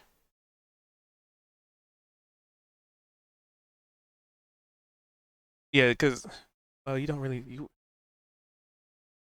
no, there's enough stuff that's been disturbed at this point. So you see like some of the tables and the beakers and stuff have been like knocked over. This thing has cleared, for whatever reason, it has cleared the area around the two of them, and they're just ass up, head in chest, and this thing's just standing over them, and the air around them seems distorted.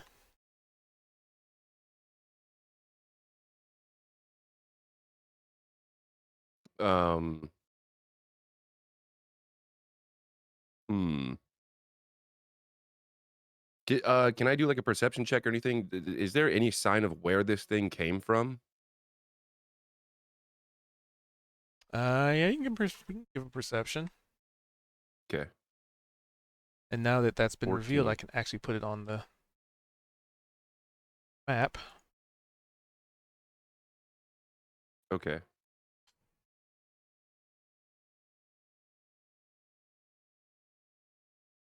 And with a 14, there's no discernible location that it seems like this thing would have come from. I don't know, maybe the umbrella dispenser somehow? But that doesn't make sense. Is it I is it think an that's more umbrella? than just an umbrella dispenser. It was in the loo. Yeah. The loo was the disguise all along. So Price, seeing this, and then not getting any information about like where it might have come from or anything, he would definitely relay this to Vimac and Kaito, as he's trying to squeeze into the room. So I don't know if there's an actual wall there. If I can move in, okay, cool. I'm going to do this. I don't know if it's going to make a difference. So with the stealth check of a 4, does this thing seem to notice me? Oh, it totally notices you. Great. Price will also relay that to Vimac and Kaito. Let's Like, see. Yeah, you made a good bit of noise trying to squeeze through the door. Yeah, yeah.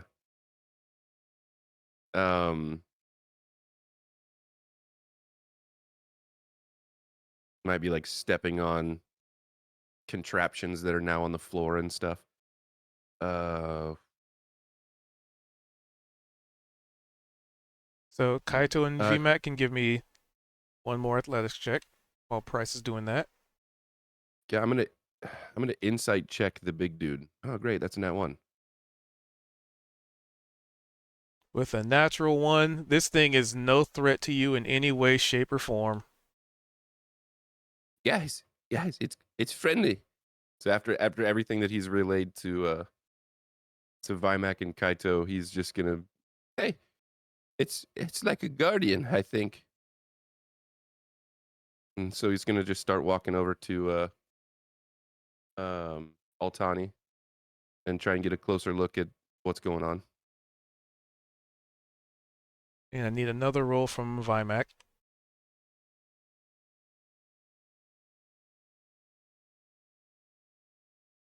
Gotta go to the other.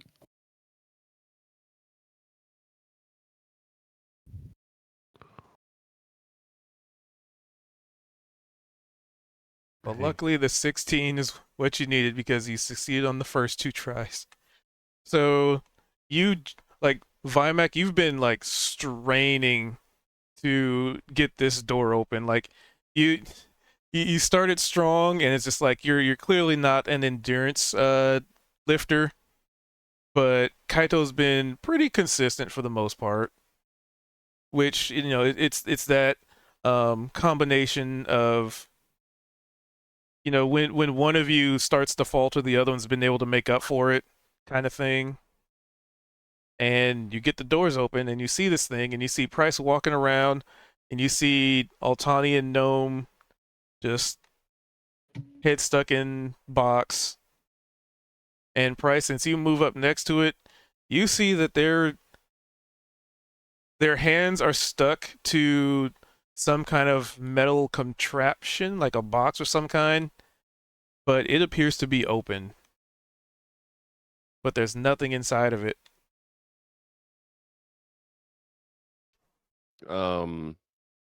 Okay, so like the description that you gave before, obviously I didn't see it up close, but there's the box and then the box inside. Yep. So in there's a which- box. and that's open. Yep, the second one. There are 2 boxes that are currently open. Okay. And empty, and it looks like they're just touching this open box. Yep. Okay. Well, that's weird.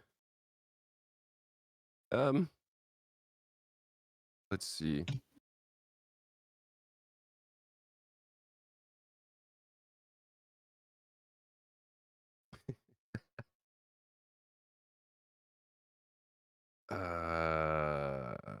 You know, Kuth, you could use that for Sunday. I think that's what he was almost referencing.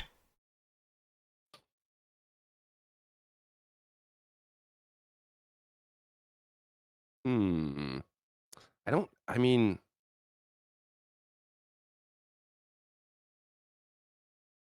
I have no information. Price would try to, if it looks like their hands are stuck to this thing, Price would definitely try and grab them and like pull them away. I'm trying to see if I have like a spell that could help with that. Or could I don't know if an Arcana check would let me see if,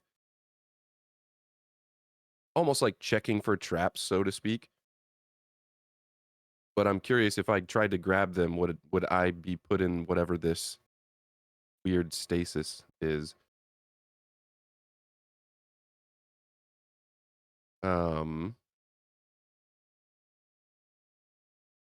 Yeah, walking over and seeing this, Price is kind of standing in between Gnome and Altani. He believes that this automaton is no threat whatsoever. So he's gonna grab, kind of like, I'm assuming Altani has like a belt, you know. So Price is gonna kind of like grab at her waist and just kind of like start to pry her away from this thing. Hopefully that her hands will get off of this, and more or less just almost kind of like start to try and like drag her toward the door, because if she's passed out, then he's just trying to get them out versus figure out how to wake them up quite yet, if that makes sense. All right. We're just trying to leave now. So you reach out and try and grab them, and there's something that blocks you from interacting with their bodies. Oh no.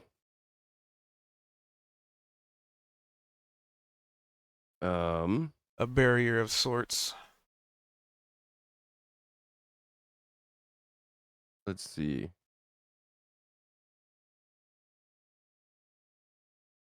So in that time frame, so I'd say Price is extremely preoccupied with, what he's doing. Totally unaware of anything happening behind him.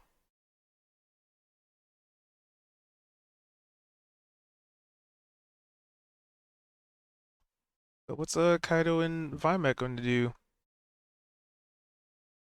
We have to be holding this thing open, don't we? Yeah. No, Or with that final one, you were able to force it open. Do we okay. know it's going to stay open, or? I mean, you ever done any checks about that? It's open now. Alright. If Well, you- would I roll I to know if try it'll to stay go in, I open? can try to hold the door. But you're also raging, so would you really consider that? Slow door. I think with your rage, you could go take that thing out if you need to. I'll hold the door. Hold the door. Hold the door. Smack thing? Yeah, Price is gonna. You probably hear Price. He's maybe hasn't said anything yet, because this is probably all happening instantaneously or like in the moment. But he's going to probably look and be visibly and audibly frustrated that he can't get to Altani and Gnome. He's trying to like reach at Altani and then can't, and then he's trying to grab Gnome and can't, and it's just there's this weird sort of like force field that he just can't manage to get through. So you might just notice him in frustration over here as you're entering. Non's not to roll an insight. I'm not very good at those when it comes to price. Being told that he might have to hit that thing He's just gonna look at it and do I roll an insight to see if I know if I need to go hit it or not, or do I just know if I need to go hit it or not? That's up to you. I mean, what would Kaito do while raging in the moment that all this is happening and going on? I mean, depending, how exactly did Vimac word the sentence? I don't remember the exact wording. Please reword it again.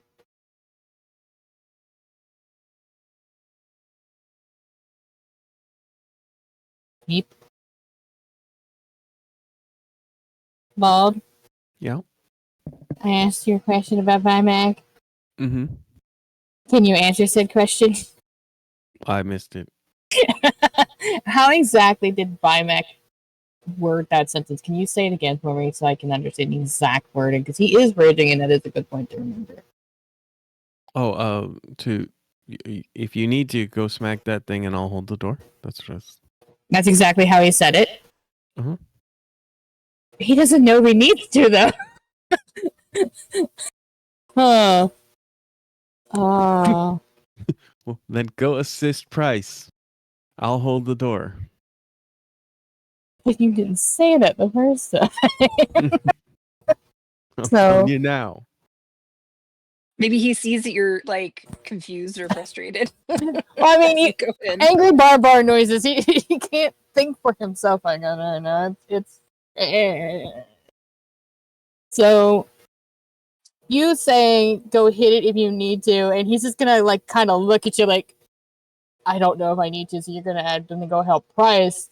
And looking at Price, he's gonna say he's struggling, but he's like not understanding what he's struggling against. So he wouldn't know what to do there either. Go help Price. Well, hold on. Let me finish. After he would look from the thing, he would look at Price, and he looked back at Vimac, even after Vimac said to go help Price. And he's just gonna have this look on his face. It's gonna be pretty obvious because it's a mix between Barbar Rage, because it's Barbar Rage, and the other part of it's like how he looks like he doesn't know what he's supposed to be doing to help in any manner. So he either needs to be directly told what to do, or he cannot mentally handle it right now. For a raging barbarian who thinks that they're not thinking at all, they seem to be overthinking this quite a bit. Oh, see, I will say too, the you're told to go help. It's like for him to we were- help is to go hit something, but he can't just we were go trying hit to get in- Altani. the goal, I guess, was we were Altani trying to get appreciates it. them out. So, like, given That this is true. situation, But the robot what- thing is how- definitely Yeah. moving around the room that's suspiciously. what I'm saying. So Is go like, how would grab Kaito them approach And getting run them back out while I hold the Kaito- door. Would Kaito? Well, now that the big wanna robot thing's in the smash- way of him just running in, so I don't know. You go long distance, so I go do. the long way. I guess he would go the long way. Okay. No, this one has you can't do. First, I'd keep it there because he'd give this thing a wide berth, not knowing what exactly it is. He'd get here, and then he would attempt to grab Altani because Price is apparently not able to do it. You run into the exact same situation. There's some kind of barrier between you and Altani. Can I hit the barrier with it? Sure could. You can always try. Alright, he's gonna just try using his axe against whatever the fuck the barrier is. Like this.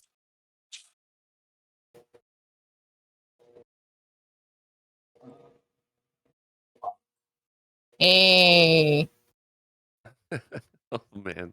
who doesn't have inspiration? Because I currently have one.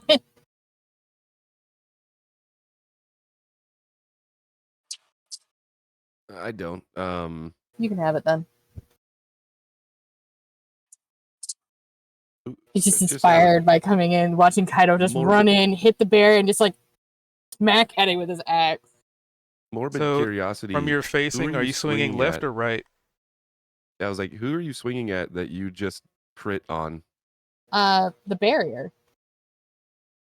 if I cannot physically touch Altani to pick her up, I would be swinging at whatever's stopping me. So I mean, yeah. So for perspective, there's what I'm assuming is just like an invisible force field. So it's going to look like you're swinging your axe at Altani. I just for again, just the narrative's sake, you're just like you can't grab her, so you just pull out your axe and just swing your axe at her. That does is what it sound pretty looks like. terrible. No grab, only smash. I mean, I don't think the barrier is like right over top of her. I imagine it's more No, like yeah. a No, it's there's just a bit of a just the distance, so he's the just gonna mental swing at the image of it distance. was it's like, But oh, okay. he is left-handed, so whatever swinging action for an axe would be from a left-handed is the direction it would probably be going. So stage left or stage right? I don't know. He's left-handed. I don't know. I've I never don't know actually how your used an character axe. swings. I don't know which way a left-handed person would swing an axe. I don't know. It's a two-handed axe, so it could be left or right. I don't know that. Like I said, I've never used an axe. I don't know. I imagine if you were right-handed, you would swing more from right to left because you're guiding it with your stronger hand. So it's probably left to right with it being him and being left-handed. Left or right? That's all I need to know. I don't know. Which you're facing.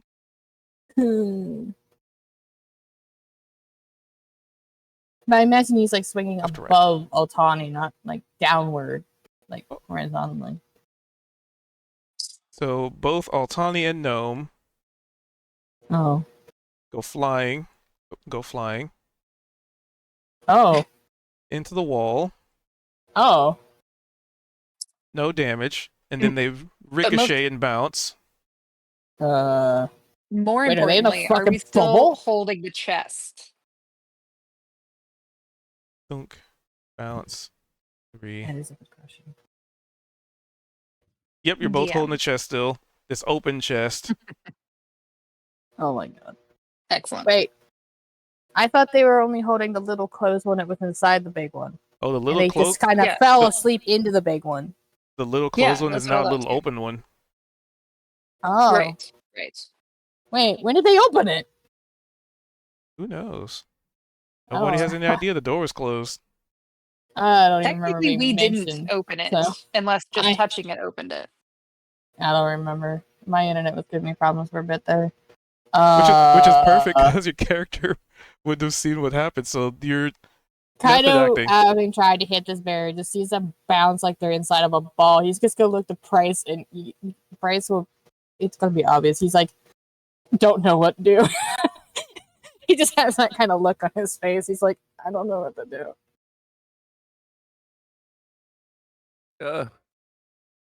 Well, we should ask this thing.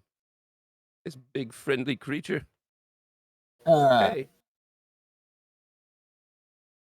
It walks over to the chest. Price is gonna walk over or he's gonna like come up close to this big thing and probably, excuse me, if it's not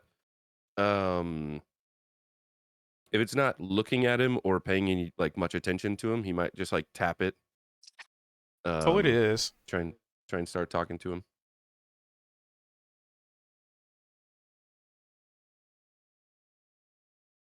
Hey, we got to get our friends out of here. You know anything about these bubbles?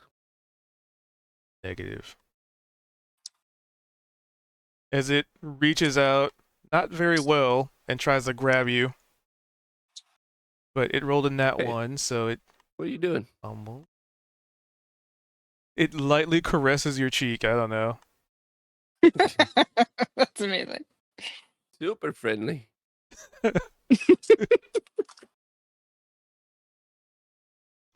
You want to help us get out of here? Extraction. Confirm. And the umbrella that it went up there to grab, it opens it and then shuts it. And it's almost like the shutting of the umbrella solidifies it into some kind of a bludgeoning weapon. Oh, Well, that's handy. Extraction. that's cool. question: what it did to Price? Did it look like a like an attack attempt, or Like, what would it look like to a barbarian who was raged out? I know he only just like barely touching him, like, but how would it have looked at him? Probably the same thing that it looked like when you were swinging your axe at Altani. Okay, knowing that, he would probably swing at it. All right, give me some initiative. Okay. Let's go.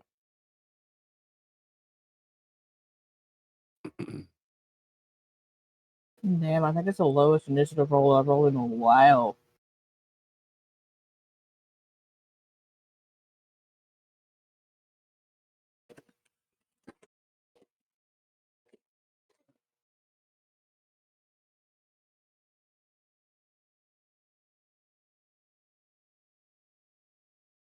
Vimac, Gnome, and Altani still need to roll initiative.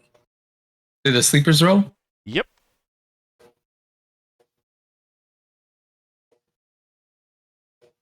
Vimac, you're gonna have to roll for me. Yeah. Since it's surprising because we're unconscious, do we roll with disadvantage? Actually, yes. Forgot about that Oh, yeah. rule. We haven't got to use the new rules yet on that. That's fine. Wait, what was that? So initiative, but disadvantage.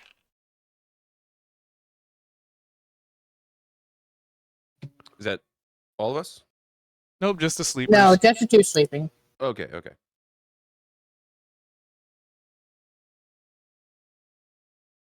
Oh, I saw the 20 and I thought that was a disadvantage roll.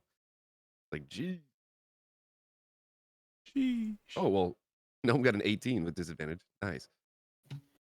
Yeah. All right. So we are starting with Kaito. I think Is it's swinging. You initialized. There is the attack roll. Oh, look! No, who doesn't have? Damn. Who doesn't have inspiration? That's the word I'm looking for. I don't. You can have it. See, and you guys were worried like we wouldn't have enough inspiration if we didn't do recaps and voting. Oh, what do I roll for the crit damage? Because I rolled the one that Double. had my bar damage. Double weapon damage. So another 1d12. Yep. Would it also be another 1d4 for the fire damage or no? Yeah, because that's considered the weapon damage. Okay, and then there's 1d4. 32. Big hit. Okay. Not my Extra good attack. brain. After mean, he hit it. It makes That'd sense. be- You saw this thing trying to murder Price. Yeah, and if it's still standing, he's just gonna instantly swing again. Oh, it's definitely still standing. That's a 12 hit. A 12 does not. Okay, at least I got one good hitting. And that'd be it, because he just knows that this thing swung at Price, and now it's gotta die. All right, so you swing your axe at it, you hit it once, the second one doesn't really impact, but it does technically touch based on the thing it's got going. So, as a response, on a miss, you get to make a... Yuri. So this one is... Oh, I didn't roll it. Hold on. Decent. That would be a Constitution save. As your axe, the first hit actually lands, but the second hit barely grazes off the body and kind of causes like a bit of like a spark, and like the smoke just kind of poofs off it, almost like igniting gunpowder, but it's not really Double gunpowder. checking. I know I have something to do with a save, but I don't know if it's Constitution, so I'm checking my stuff real quick. That's not it. No. No. No. Okay, no.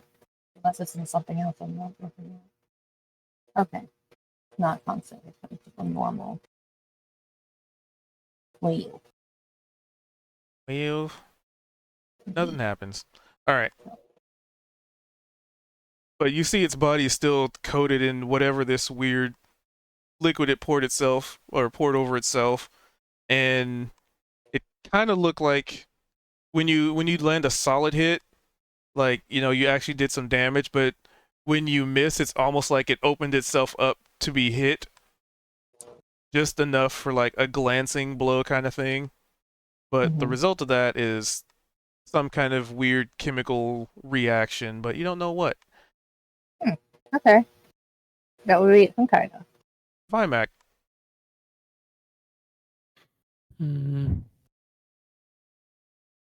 Guess I will just blast from here. All right.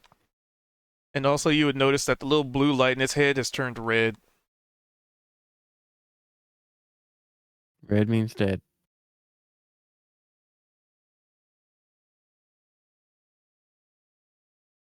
First one hit, and the second one miss.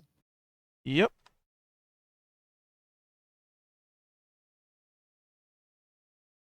$13.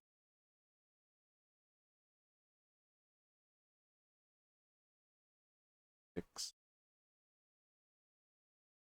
4. 4. All right.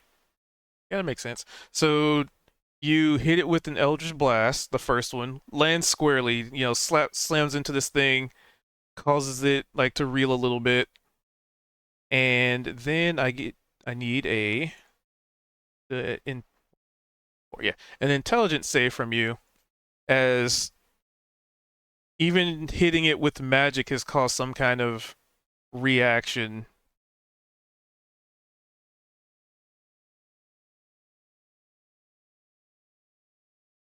$11. You're not sure what, but you don't feel any different.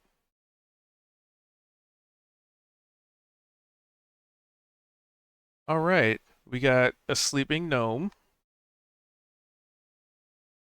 So you can give me, let's see, how would you rouse somebody? I think that would be a constitution to try and wake up. Okay. But with advantage because you were jostled pretty noticeably. 11 then. All you needed was a 10, so yeah. Considering the circumstances, at least what's going on right now.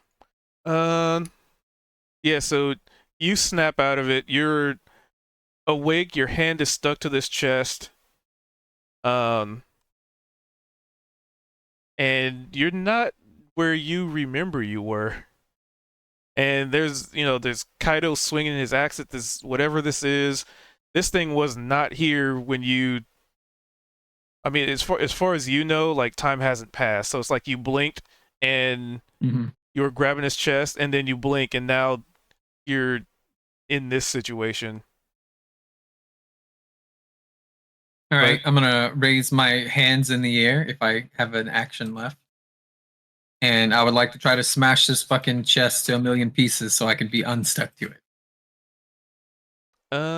Let's see. Well, the save would have been at the end of your turn, so you Okay, see this well, going then I'll on. wait. So then, Kaito, now that we're going to official initiative. Okay, so I actually do get my everything in this. Right? You're what? I have all my action economy, right? Yeah. A second. I'm gonna hit it again. Do it again. First one and a second. 17 and 11. Either hit. Let's see. A 17 will miss. Means an 11 also miss. Okay. That's all he can do. Since they were both misses. 2 con saves. A charisma saving throw, please. Yes.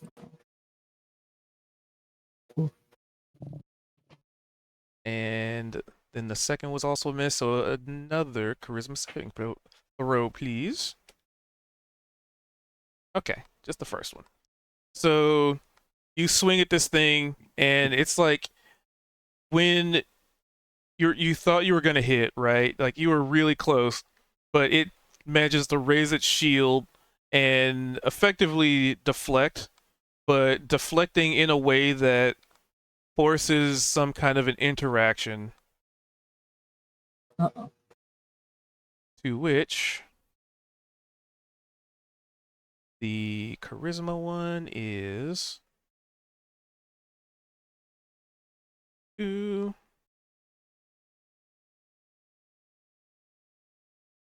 Okay.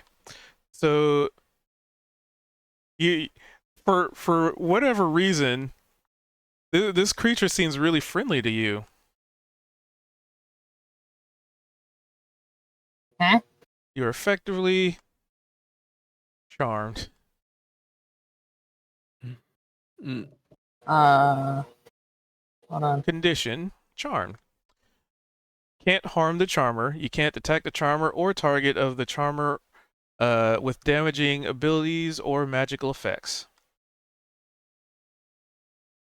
The charmer has advantage on any ability checks to interact with you socially.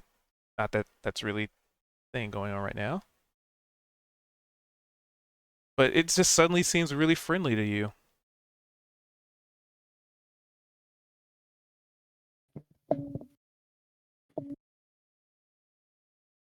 But that was your turn attacking and stuff. You know, because Price did say, like, hey, it's real friendly. So now you're just like, oh, why am I attacking this guy? He's real friendly. Price. Do we notice? I guess we wouldn't notice that Kaito's all of a sudden got a change of heart.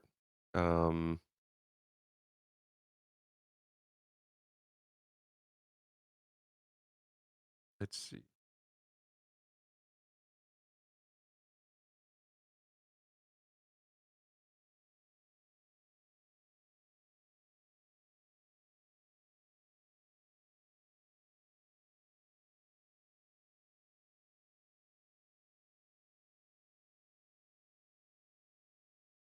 um,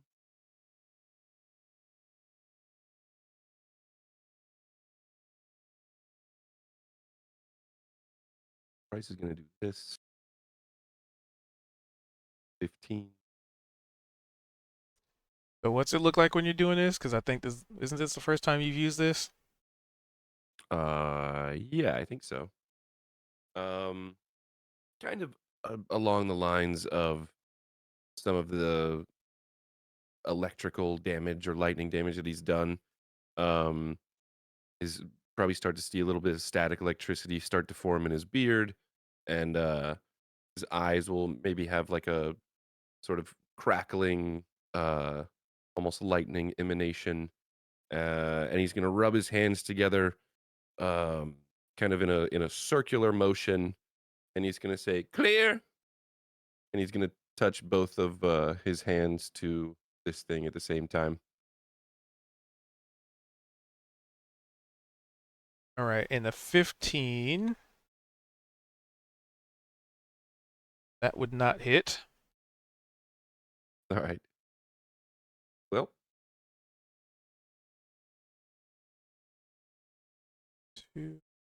And you reach out and try and touch it, and you only just barely able to, like, barely touch it.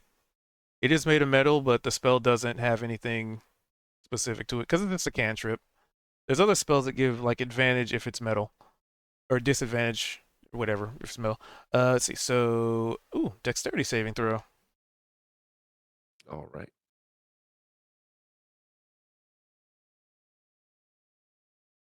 A 3.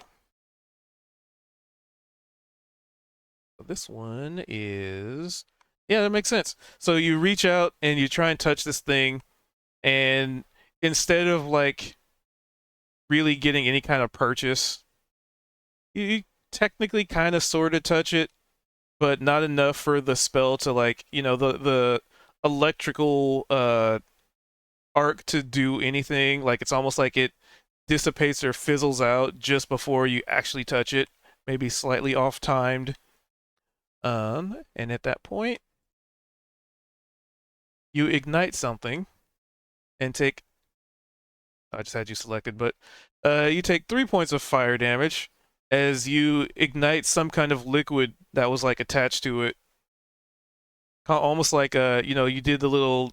You had your socks on and you like rubbed them on the carpet, and there was just enough shock to trigger some kind of alchemical reaction.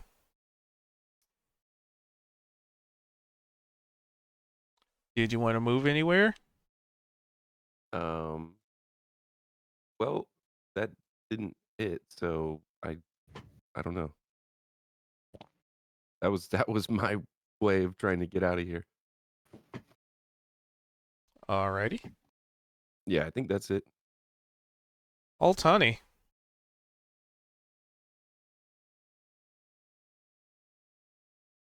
Which you get to make a Constitution saving throw to try and wake up. End of turn. Zymac, would you please? Thank you.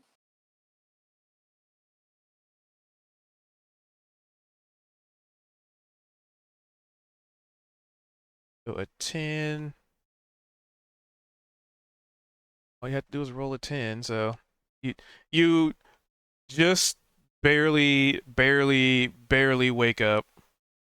Like you're still super groggy, little sluggish, and there's a box stuck to your hand.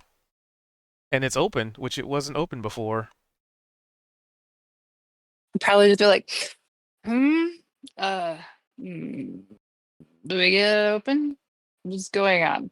Why am I hungry? Where are we? And I'm betting that like the She room's just woke probably up. just a She's little not blurry. drunk. Yeah, but I'm sleepy. I'm groggy.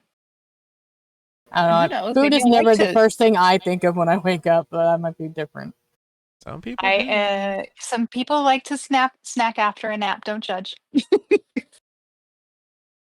Let Are her you- have her preferences, huh? Are you snack shaming? Right? Kaito. So she kind of I like mean- blearily looks around. I mean, Kaito is on the opposite faction right now. So Opposite yeah. faction. Smack instead of snack. No, I was in What? working for the robot thingy. You guys don't Oh, know that yeah. yet, though. They're besties right Yeah, now. that's true. Right.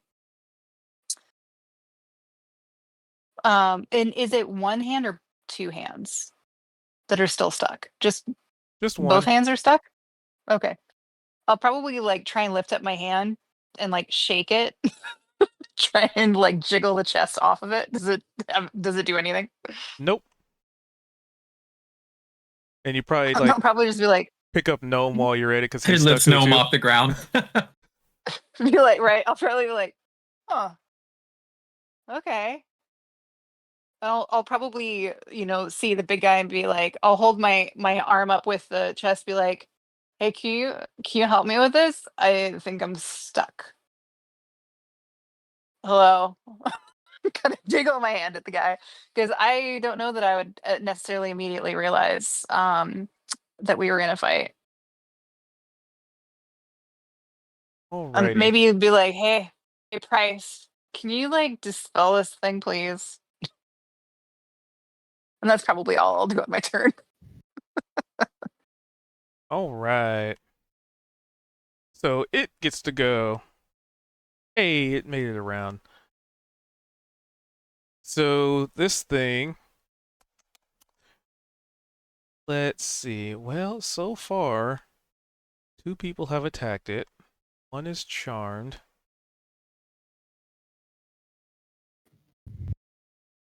And special stuff happening. Okay, so it's going to, even though Kaito is charmed, that makes it a perfect target to smack it. So it's going to take that umbrella that it With took from the that dispenser. And the charm, I don't know how charmed works. I've never kind of do this before. Don't worry, you probably won't have it in a minute. Basically, it makes it so you can't attack it. Okay. Yeah, so I'll read again. While you have the charmed condition, you experience the following effects. And this is the new version. This is the 2024. Okay. You can't harm the charmer, so you can't attack it. You can't attack the charmer or the target, or target the charmer with damaging abilities or magical effects. And the other part that doesn't really matter in this situation, but social advantage. The charmer has advantage on any ability check to interact with you socially. Can I say that part again slower? Basically, it has advantage on any social checks against you, which it So doesn't have this that, but I'm attacking repurposing me it. make it throw it away, or What's up? it attacking me? Does that make that spell end, or how does it work? Like, am I like, oh, you accidentally hit me, or You'll find out. Okay. That is the spell. Sorry, as I don't written. know things. I know new things. I'm sorry. But I made some adjustments. But you know, I gotta keep my monsters fresh and interesting. So it's gonna smack you, but instead of trying to interact with you socially, it's just gonna get advantage on the attack roll. Okay. And like I said, it has an umbrella, and it's gonna try and wallop you with the closed umbrella. Okay. Umbrella boy.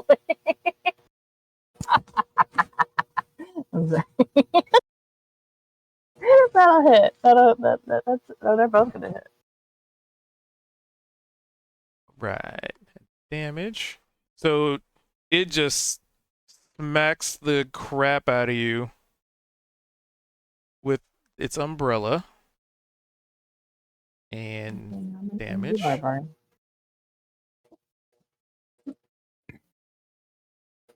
So 9 damage. Because it was 9 and 9, and you're raging. Oh, they don't both get rounded down, so it's technically 8. Well, that's what I was saying. Like it was 18 damage, but it's just because they were But they're both separate 9. attacks, so I would take half a 9 rounded down and half a 9 rounded down, so it would technically be 8. 9, 9. Yeah, true. Like how you're Rounded doing down. Yeah, it would be of it. because it's per attack. I was just, I was One just whole bring- health point extra. The difference between being dead and alive is 1. So. Yep. And you're probably gonna need it. All right, so it smacked the crap out of you with an umbrella. You've never been walloped so hard by an umbrella in your life.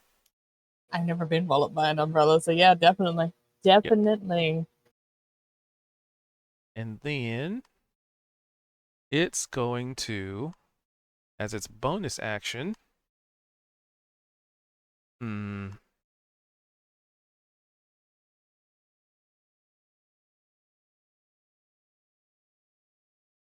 Okay. So as its bonus action, it's going to 2 people. Gonna move the 2 of them. Yeah, that's 30 feet. Yep. Okay, so for its bonus action, it's gonna move Altani and Gnome away. Like you two, like you're awake, but you just feel like you are encased by some kind of a barrier that is moving you involuntarily. Actually, it's going to try and move you the furthest away, so 5, 10, 15, 20. Yeah, I can move them. It would move you guys way over there.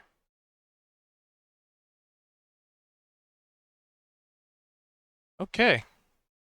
Mighty turn. Vimac, you're holding the door open, and you see Kaido getting smacked by an umbrella. Just, Yeah.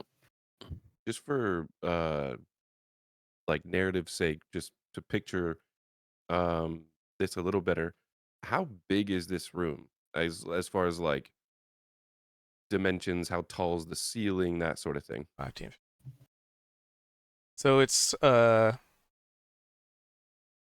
believe it was 35 by 35 when I did it. 5.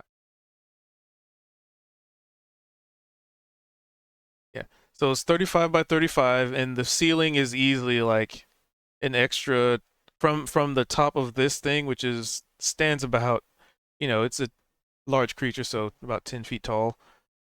So you probably get the feeling that the ceiling is about 20, 25 feet tall at its apex.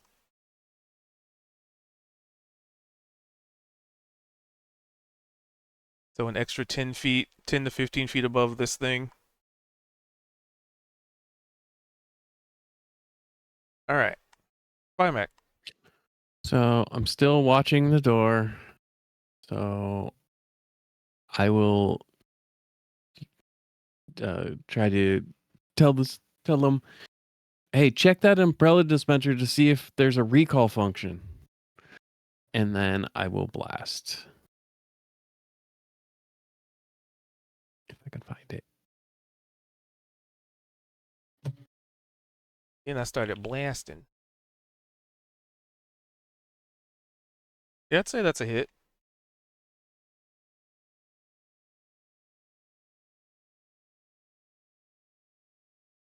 I'd say that's a hit. Oh yeah, and almost forgot to mention. You would have also seen some of the damage that Kaido did just repair itself, akin to like a mending. All right, so 16 damage. Yeah. Mini mechanics track of. You only did 11 on a crit? Yeah, 6-2 plus. Yep, okay. That makes sense. All right. Gnome, you are awake, and you just got flung across the room. Again. Yep, this All right, time from some other force.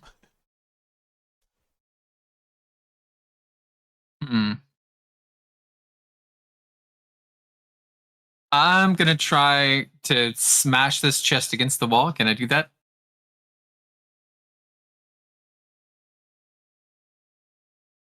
Let's see, smash it against the wall. I mean, you could always try.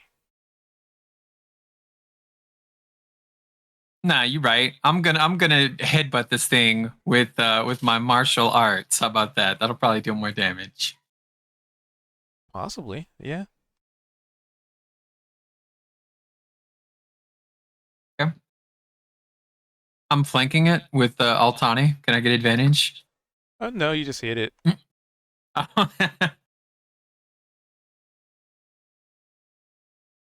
10.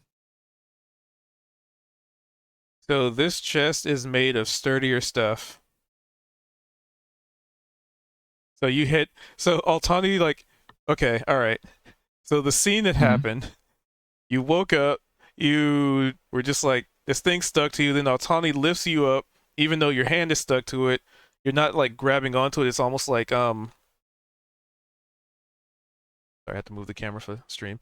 It's almost like somebody like sticky glued, like super glued your hand to it. So it's like even though you're not even grabbing it, it's just stuck to you, like flypaper kind of deal.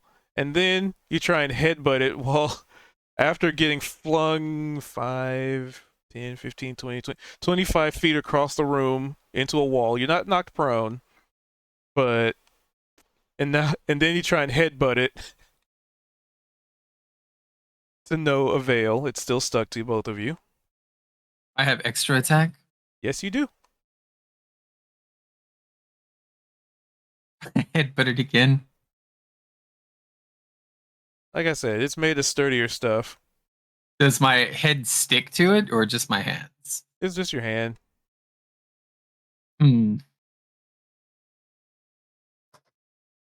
All right, I'm gonna use a focus point, and I'm gonna attack it twice more. Funny. If everybody touched it, you guys would just be a big old Katamari. So 10 to 5, same damage.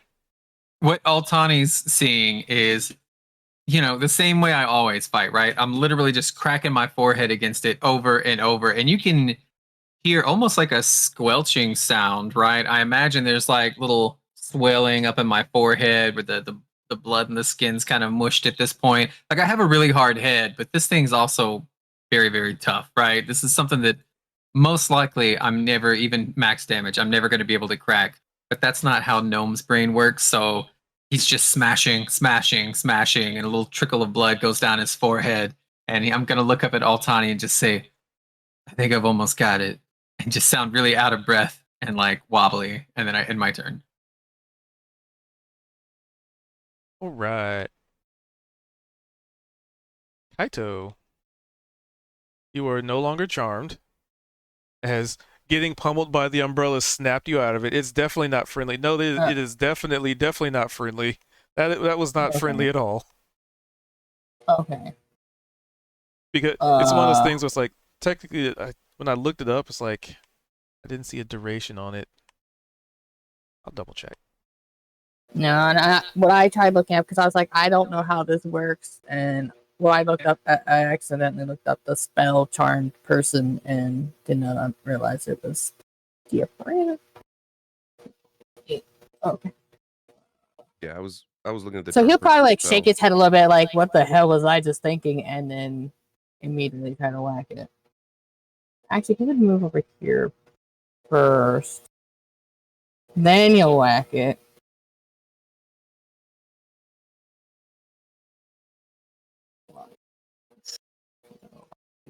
"14 and 10. That advantage did not fucking help." Both miss, and Yeah. Lay it on me. a 2 will be a dexterity saves. 2 of them.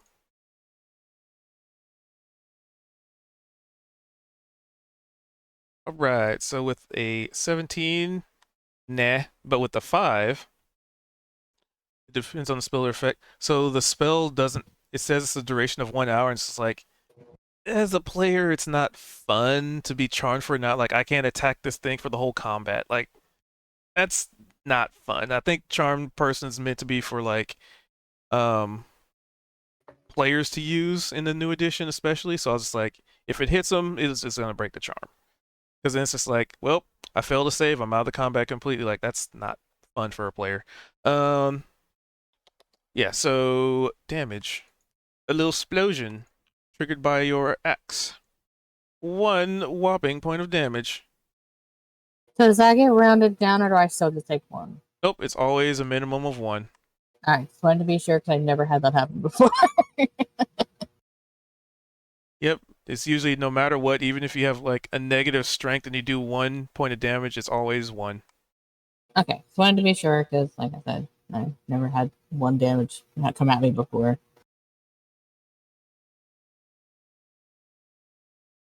All I will right. say too, the charmed person spell does say that the condition ends if your allies damage it. Yeah, but that's the difference between like a level 1 spell versus like an effect, right? Because this is a condition as updated in like the 2024. Yeah. So just the condition alone, because like sometimes you'll have things that'll be like it'll be like in a stat block of a monster, right? And it'll say so and so has to make this check or they're charmed by the whatever. And then they'll usually have their own stipulation on how to get rid of it. It's just up to whatever that monster is, whatever the DM designs it to be. So sometimes it could be if you're attacked, you get advantage on resisting its charmed on your next turn or something like that. Or, you know, because you got to think charm person again, that's you get that level 1. This is big robot, and I'm sure they're not casting spells, it's just like an effect. Yeah, well, true. I like level 1 spell for sure, but it's also to Cube's point, it's like it's up to an hour. Like it's pretty strong if it's, you know. So and the effect it says it's a condition, but it doesn't say anything about like how it ends or anything. So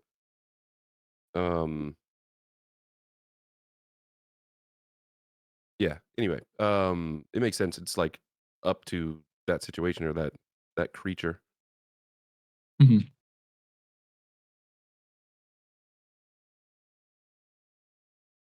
All right. Well, it is Price's turn.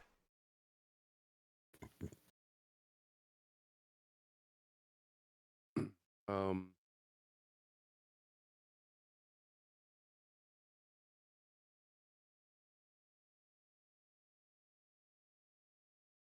I'm pretty sure I've asked this before. I know you don't get. Well, this is a weird question. You don't get flanking with spells, right? If it is a touch spell, yes, Okay. because the word is like a melee touch. But if it's like a range, no.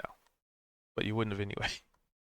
Well, I guess you could flank with a range in melee, but then it just makes it a normal roll. Well, so that's kind of what I was asking, because I have Spell Sniper, which allows me to cast spells in melee range without disadvantage. Sniper. Oh yeah, it's a new one, isn't it? Let's see, the new spell Sniper doesn't impose disadvantage on your attack. That spell that has a range of at least 10 feet and increase the spell's range by 60 feet.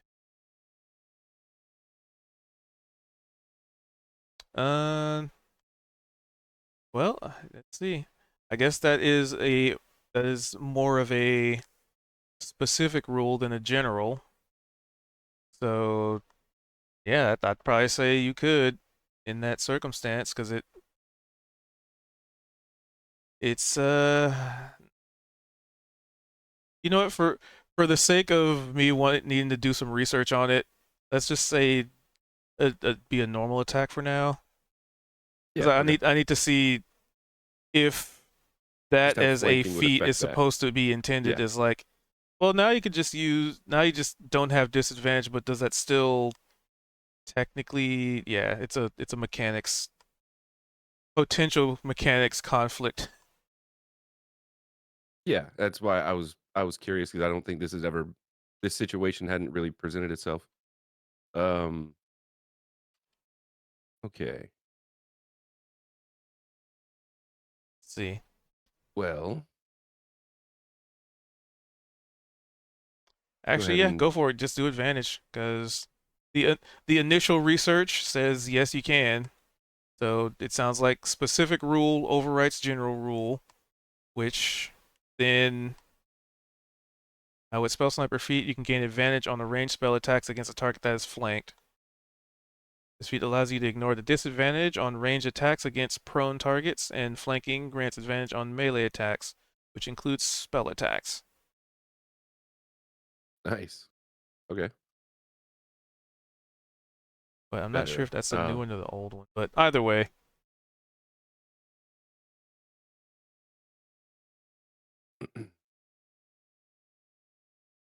because that's never come up before, so that's good to know. 23. That is a hit. You have witch bolted.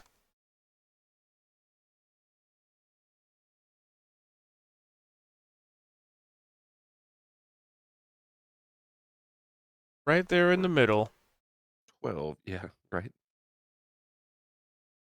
111. All right, so 12 damage. We're good. Yeah, I got 3 ones in one roll. And yeah, I like he'll stay here. So All right. Solid hit. What's Altani doing? You see Gnome just bashing his head against this thing that's stuck to the two of you. And you Well, got out flung of across the room. concern, especially if I hear squelching, I'll probably try and catch his head a little bit and be like, okay, good effort. But doesn't seem to be quite working. Let's see. I'm going to try, by using the attachment already on my hand and not putting my other hand on it, I'm going to try and close the lid Oh, that's easy. by You like close it. pressing it against something. Okay. Does that change anything? Nope. Damn. I'm gonna holler, be like, "Hey, Price, can you dispel, or can somebody dispel magic on this thing? I think we have the magic equivalent of super glue going on right now."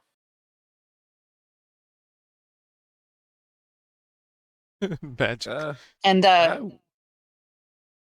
think there's something else going on too, because you're stuck in a bubble. I'll look around. Do we notice this? I'm probably do it. Yeah. Do we see the distortion around us, or does everything else look distorted from where we're sitting?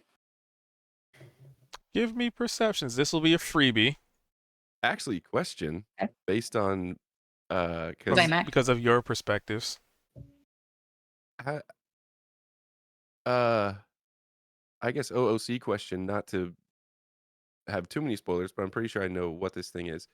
Thank you. Is it the same thing that we felt before, or that I've experienced before in a different game, Cubed?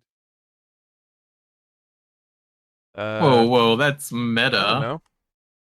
No, because I'm asking because it would, if it's anything similar, we might not be able to communicate with each other. I Won't guess make a it better worse. question is, did Can I we hear Bryce? did I just hear what they said, or else I wouldn't have responded? That's why you're asking. You wouldn't have responded. You don't hear them. Okay, so yeah, Price just is completely oblivious to that Altani just said anything. Anything going on?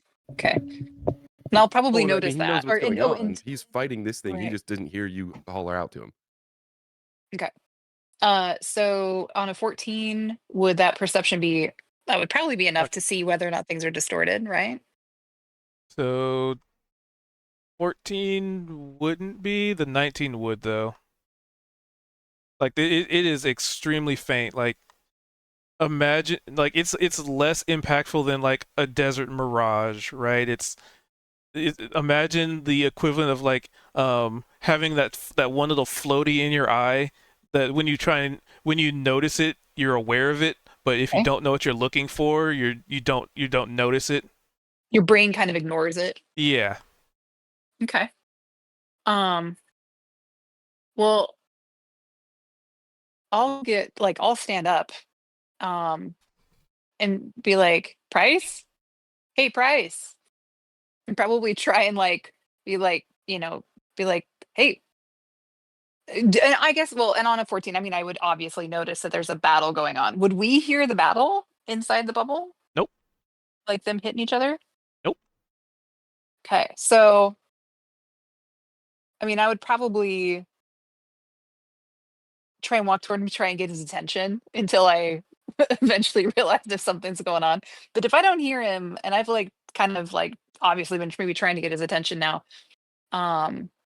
let's see, he's not really paying any attention to us at all. I'm gonna think, well, magic might have gotten us into this mess. I wonder if it'll get us out. And I'll point a finger at the chest, and I'll zap it with my soul blade. How nitpicky do we want to get? You have to have a free hand for Soul Blade, right? But your Yeah, but hands he are said stuck to only- the chest? No, he said just only one? one hand is stuck. Just So one. my other hand Nice. will be free. Yeah. So I can't use my offhand. I can use a single attack. Wait, do I have one hand stuck or two? One. Okay, that makes things easier. Will anything stop me from doing that? Nope. Cubed. Cool. All right, Vimac, would you roll a Soul Blade attack for me, please? Because now I'm thinking maybe we need to somehow break this thing to get it to release its hold on us. Normal, right? I think so.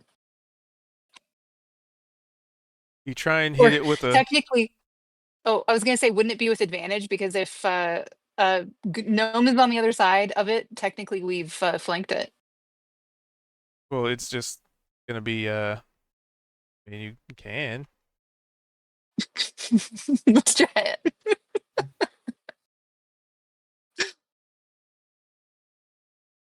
Which is a Hey. net 20, but unfortunately, there is no damage applicable. As you're trying to that's use okay, a 'cause psychic, He's so you're trying to Yeah. use a psychic blade on the physical object. And Uh-huh. also the psychic blade specifically, if you hit a creature with this weapon, you deal damage. So you're Oops. you're trying to stab. You're trying to stab a wall with the psychic blade. Yeah. Well, I'm trying different things. I'm Yeah. trying different things here. So I figure if this doesn't work, we'll try something else. But hey, nat 20 means we get inspiration, right? Yep. Cool. But Mac, would you add that onto my sheet for me, please? Yeah, I got it. Thank you. And you would have seen I I mean- tried for like physical attacks, right? So that means that's not Right. helping us either. I'm gonna let's see. With my last few remaining seconds of my turn, I would probably begin to like rotate the box around and see if there's some type of like button or like an emergency release or something, or something that would indicate like, I don't know, an off button maybe. I don't know. Well, if you investigate the box, Yes. well, you attacked it. Would that be a bonus? Would that be No. able to be done as a bonus action? Okay. that something like then that would be for like the an rest of- action. Then for the rest of my turn, I am looking it over, and then I will investigate it properly on my next turn. I'm done. All right. Umbrella wielding automaton. What was the last one I hit it? That would have been.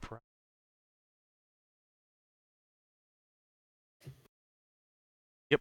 Okay, so it's going to turn its attention to Price, seeing that this individual is definitely not friendly. And it's gonna actually it's gonna like spin, so it's gonna try and hit each of you once. There we go. It's gonna do an umbrella spin. Spin. Spin. And that is for Kaido, because I'm just doing left to right, and this one's for Price. It's left The or 24 our hits. left. Stage left. So Kaido and then Price. Yeah, 24 hits, roll damage for me. Yeah, that hits.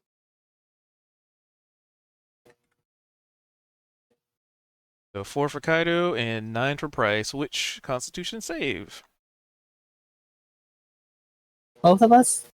No, just Price, because he's concentrating on Witch Bolt. Ah, okay. Or concentration check, whatever. It's the same. Yeah, you're fine. It's 15 base. Right? Yeah, 15 base. So it spins its umbrella around and thwacks the both of you. And for its bonus action... Nope, it's just going to maintain that.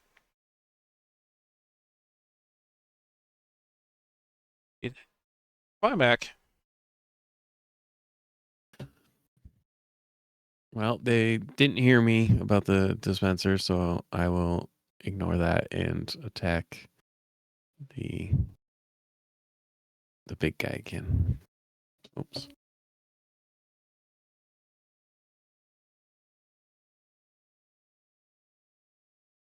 Oof. Double oof. Did any of those hit? Neither of those hit, unfortunately. Okay. And Well, I'm gonna send. I don't have my familiar doesn't show up on here anymore, but I'm gonna send him in while invisible. The space next underneath Kaito. And going to use the help action. All right. Just for reference, because I'm not gonna. All right. So you get to make me 5. 1, 2, 3, 4. 2 wisdom saving throws, please.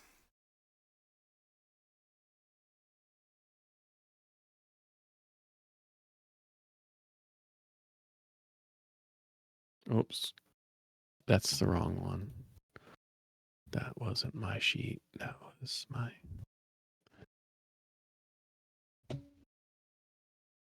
Mine's even worse.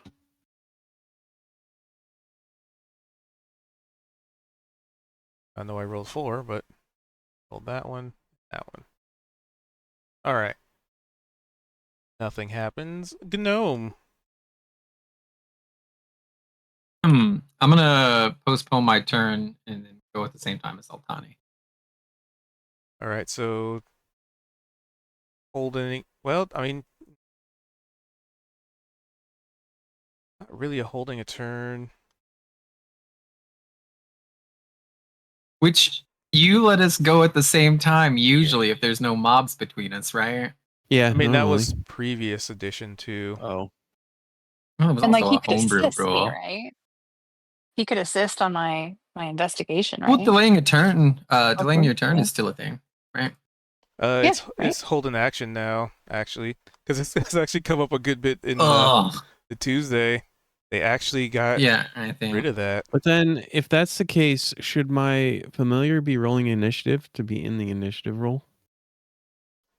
It Uh, depends on the spell. well, it usually says it.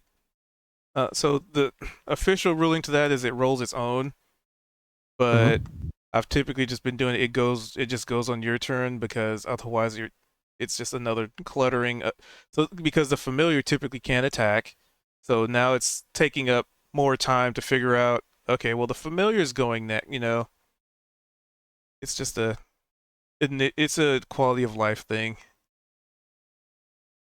Well, It's for easier me, to it's have a it go on your movement thing. turn.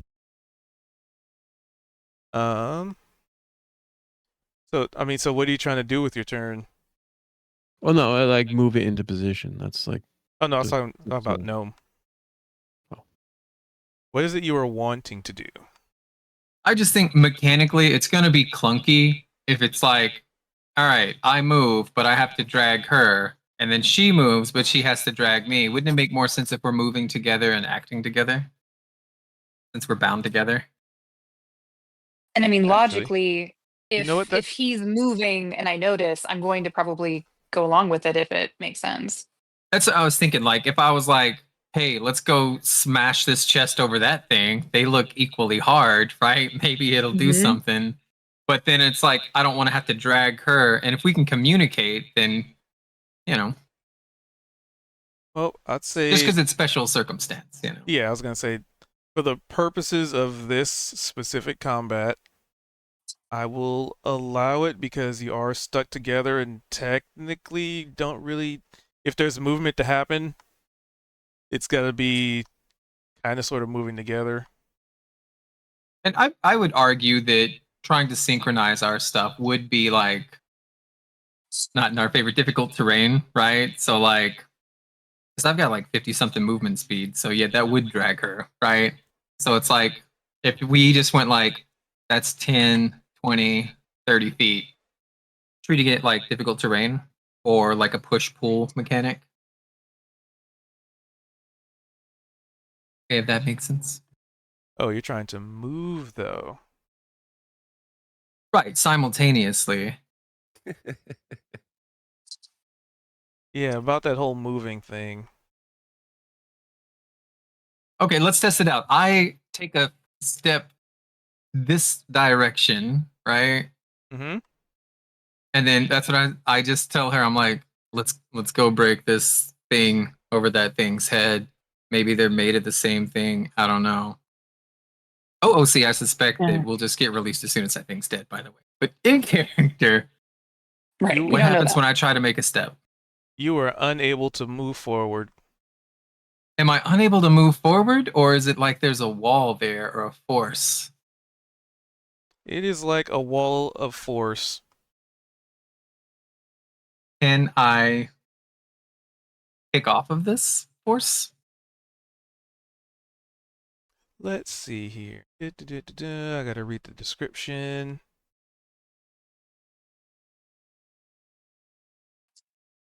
Yeah, you could definitely touch it. Okay, when I touch it, does it feel like a solid wall, or does it feel like I could push it? Oh, it definitely feels like a solid wall. Can I like Sonic the Hedgehog this thing and then just use all of my 50 feet rotating and trying to like find an exit point, like running up the wall upside down, all that good stuff? Sure, you could try that. And that's what I'd like to There's do. not a lot of space to do it, but you could try that. It's just it's just going to be a loop because I can't detach from her, right? So it's just dizzying. I'm trying to get this thing to rock. Yeah, he has no control over that.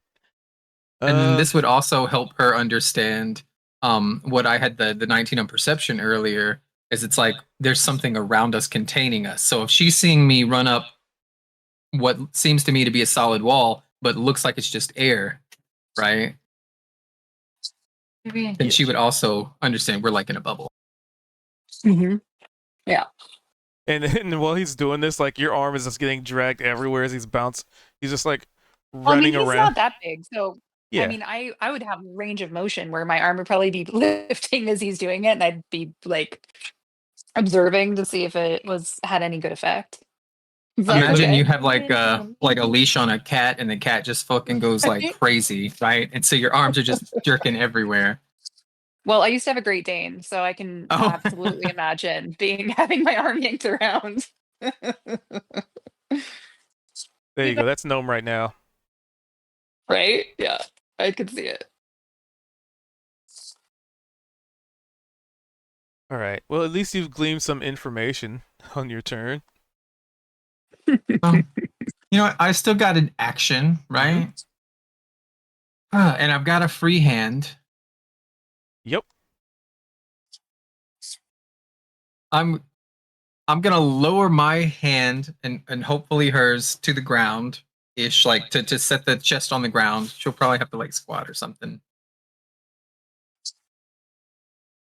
And then I'm gonna jump in the chest. Let's see. You're 3 feet.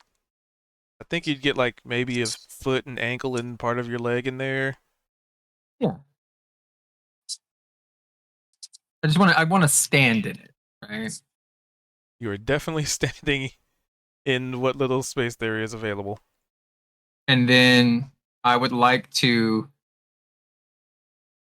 use my action to dash. And then with the extra 50 movement, I just want to jump up and down, trying to like lift the chest and then jump back down, right? I'm just trying to pry my hand off of this thing forcibly.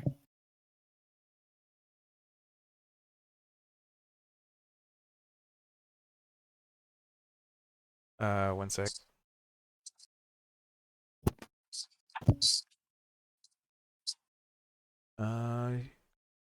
Let's make a melee.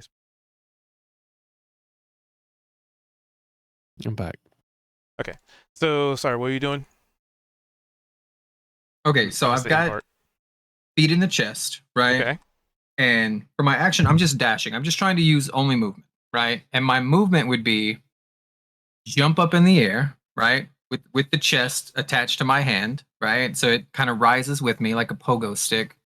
And then stomp on the chest, extending my legs, trying to peel my hand off of it through force and through movement, and just jack in the box up and down, up and down, up and down. Almost like a temper tantrum. All right. Well, on your next turn, we can have you do an actual attempt to break free. Right? Because you said you used your action to climb in and all that. Well, I had 50 feet of movement before I you know what? Okay, I'll redact that. I'll just use a bonus action to dash Step of the Wind, if it'll open up my action to just try to pull my hand out. Then you would be able to do that. Anything happen? Athletics. 16. Pretty good. Break your hand free of it. Like this whole time you guys have been like investigating and lifting it and like looking at it and like running in circles, but neither of you actually like tried to like break free from it. I look like an Olympic like gymnast or whatever, right? punching Who's it. I've I just mean, done this I've- great tumble and I lift both my hands in the air. Well, other than I guess stabbing it and headbutting it. Well, I've tried to shake it off from the very beginning. Not with a check though. And if the Yeah. weight of gnome and the chest didn't remove it from my hand, then that's definitely an attempt to become free of it. No. But either way, you But can I mean, so I attempt take that. it that hadn't done anything. No. Are we But I did still do in that. the That was the very first thing that I did when I woke up. I Yeah. like So what I'm my saying first is, thing was to try and take it off. yeah. So you didn't get it off at that point. Is what I'm getting at. I tried earlier and I did 2 different athletics checks on it. They just weren't this high. I will So we say, have too, tried to I separate think, ourselves from it. To be I fair, think with the condition though of rolling your save, I think that was technically supposed to be at the end of your turn. So when you woke up, you didn't really have a turn. That was all you were able to do. no, but it was the turn after that. I had the sleepy one, and then the one after that was where I had tried to shake it off and call to you, Did the dagger. and something like that, and then that was basically my turn. So I had tried to shake it off in like a separate term. It was the turn after the one where I first woke up. Because when I first woke up, I just kind of like mumbled and was out of it. But I didn't have to roll for anything, so I don't know if there was supposed to have been a roll. Big shake. You did try and stab it too with the psychic blade. I Where was did. that? I did. I tried to stab it in its non-existent brain. Hey, I don't know. I didn't know if it was like possibly semi-sentient. You got to try it all, right? Yep. And now you've confirmed. You have eliminated one factor. Science. Speaking of science, how's Kaido want to get murdered? I mean, Kaido, it's your turn. He will whack again.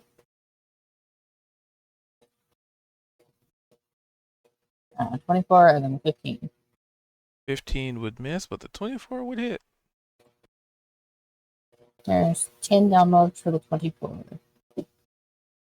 And for the 15, Oh, I didn't Okay. roll the rage one. I mean, so that's +2 for rage. 2, 3, 4. Hint. Why is it wrong for me? And Oh, it's after that, +2 more for the rage. Okay, so yeah, it would have been 12. I So- rolled it with the other one to see the formula, and my brain just like errored. So yeah, it would have been 12 damage from the first one, and up 4 is what again? Sorry. it's 12. Alrighty. What Last am I 12. rolling for you? This is going to be an intelligence saving throw. Oh boy, my only negative. Okay.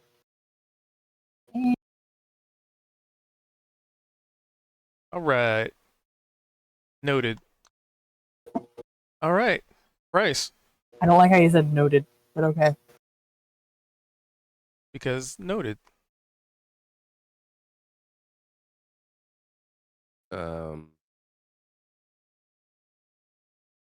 Let's see.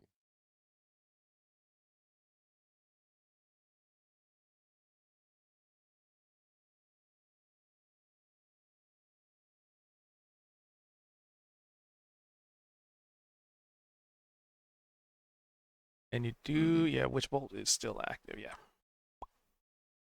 Yeah. Well, I was gonna do something, but I realized that's concentration as well.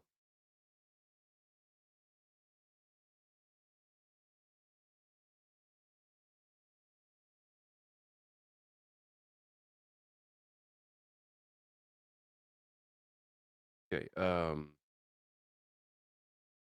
Okay, so if they get it to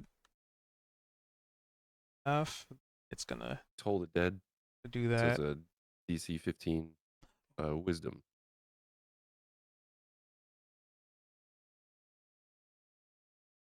Wisdom save? Yeah. Oh. Doot, doot, doot, doot, doot, doot. Checking features. Okay. Doot, doo. He's dumb. Save. It fails. All right.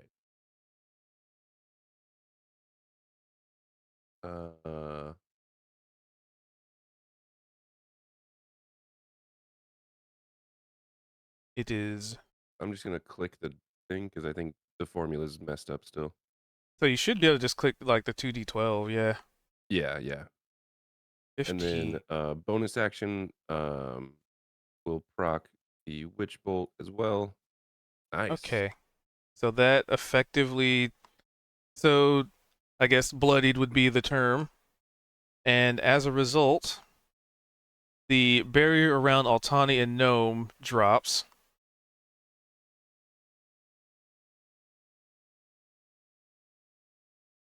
Warning. Contamination detected. Level 3. And it's just coming from the room itself, not the creature.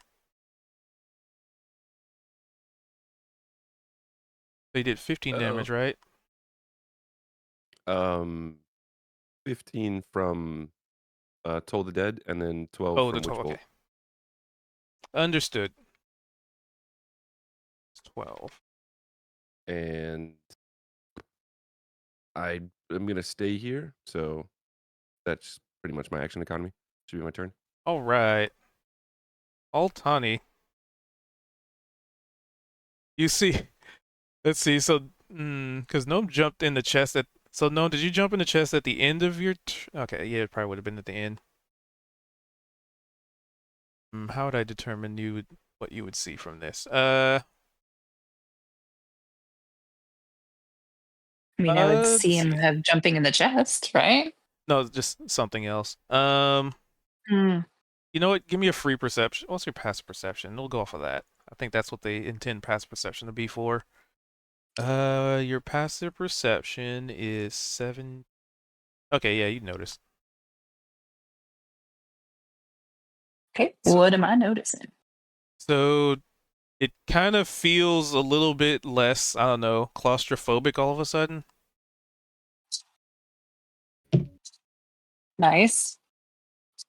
You're still stuck to a chest, but something about the Well, air has first changed. I'll kind of reach out to where, like, it was obvious, obviously, with Gnome running like Mad Max in a cage, the Thunderdome, that there was a barrier. So I'll just reach out to see if I can touch the barrier. There is no barrier that you reach out for to am. Nice. Now I'll probably like call out to Price again, be like, Price, hey, Bryce, can you Hey. dispel magic on this thing? Good, you can hear me now. Were you yelling? I was, but I think we were in a bubble. Oh, you were definitely in a bubble. I couldn't pry you free from the chest. I could try, but I might be low on magic juice, if you know what I mean. Well, we'll keep figuring out what we can if you can't, but if you can, that'd be great.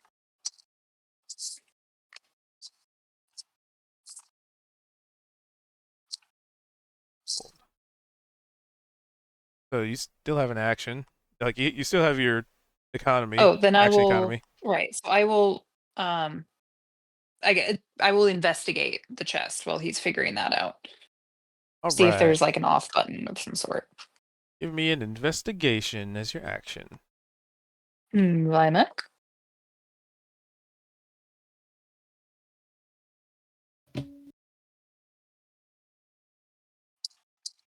$18. You're pretty sure a good tug will break you free because, you know, you just saw Gnome forcefully break himself free. So Okay. you just investigating the chest, moving around, looking at it. It kind of has like a silver and gold motif to it, but it Mhm. has the design is very chaotic and almost looks like the design carved into it is a little more intended to be it's intended to look organic, but not with the intent of knowing it's not organic, if that makes any sense. Like Like an Yeah. organic motif, but it's Yeah. obvious it's decorative. Yeah. Okay. Well, I'll using whatever's around me as kind of a barrier between my foot and it, or whatever, to brace it in place. I will give my hand a good tug away from it. And that will be what you do next turn. Perfect.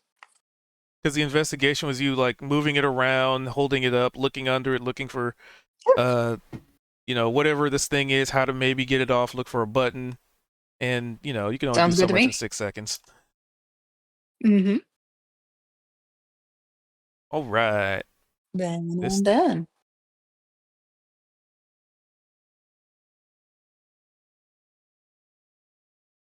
seems like it fixes itself up a little bit. And then proceeds to Moida. Let's see. Price did do Toll the Dead and did do damage, but none of those were technically visible. Technically, kinda. So it's gonna try and murder Kaido with the umbrella of pummeling. Bring it up. That'll hit. That'll hit. 11 and 11, rounded, half round down. Okay. It bonks you with the umbrella, The and sponge is sponging. 1, 2, 3. Oh, and the umbrella just. It's like somebody hits you with a chair and then the chair shatters. So it's like it smacks you with the umbrella and it just breaks on, I don't know, your face. Damn. And for its bonus action, it reaches its hand out towards the umbrella dispenser and another umbrella just whoosh, flies to its hand. Huh. Mac. I'm still holding the door. So Still I am holding the going door. to Hold the elevator. Hold the door. elevator.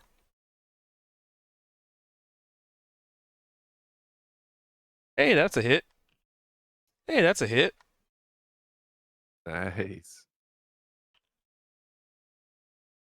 12. Damn. Okay. So 38. Another inspiration. Apply. And Yeah. apply. Anybody else need an inspiration? I mean, y'all's have generated a whole bunch of it so far. Mm-hmm.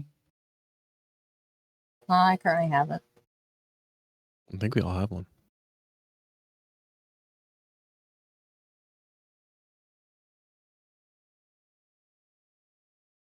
Wah wah.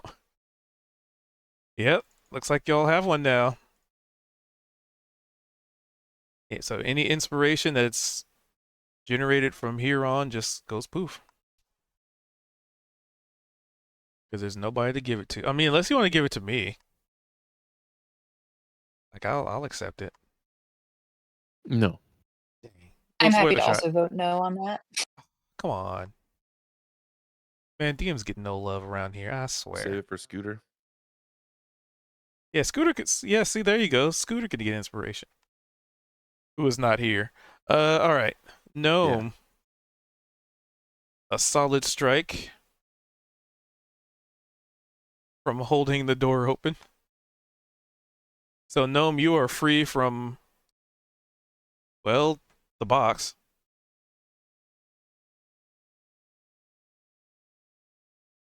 Did he step away? Nope, he's at BRB. We'll come back to Gnome in a minute. Kaito. Ha. I'ma hit it. And remember, you can also use inspiration on any dice roll now. So you can reroll damage as well. I'll need to right now. Well, that was the 22 hit. and 23. So now the damage. Give March inspiration if you approve from the top rope. 7 and 7. What are the odds that they're exactly the same? Like, exactly. It's like, it's not like one was a different number anymore. They're the exact same rolls. Bruh. Sometimes, well, you could fix that with the inspiration if you were trying to spend one. No, I could spend one. Sure, well, I'll spend my inspiration on rerolling one of those. Why not? Because then it won't be the exact Oh, same. those also would both have +2 because I didn't use the correct thingy again. So there's the one with the correct one. One of those 7s is actually a 9 because my 18. roll that. The other one is an 5. 18. There you go. Wait, it's 9. 7. Yeah, 27. Okay. Yeah, this thing looks like it's not holding together too well. Still got some fight in it. But then again, price is up next, so yeah, just have things tethered. All right. Well, oh, I guess Gnome dropped.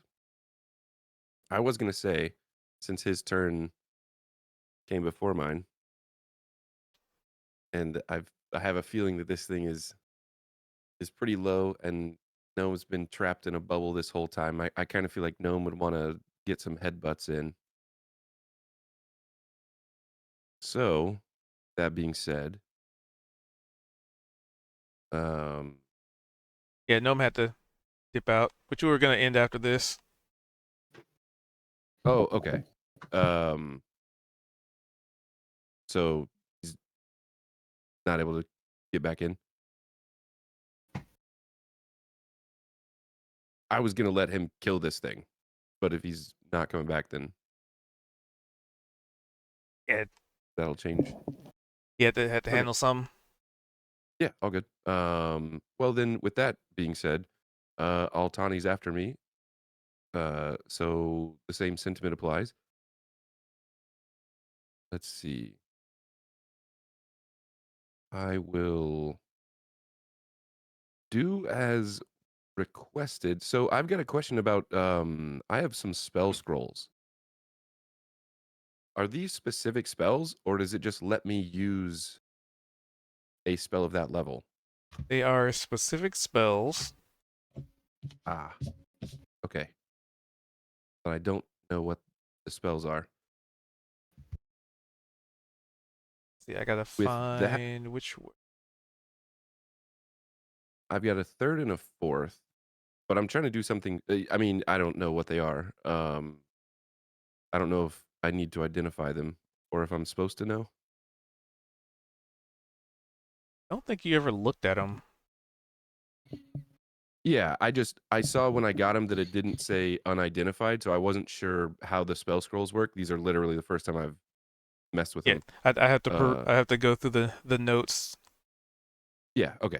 because in the game it doesn't say like spell scroll and then like parentheses so and so spell. It just says spell scroll and then I have to like keep track of what spell is actually What on it it is. because the spell Got is a it. spell and the item's an item, so they just kind of don't. Yeah.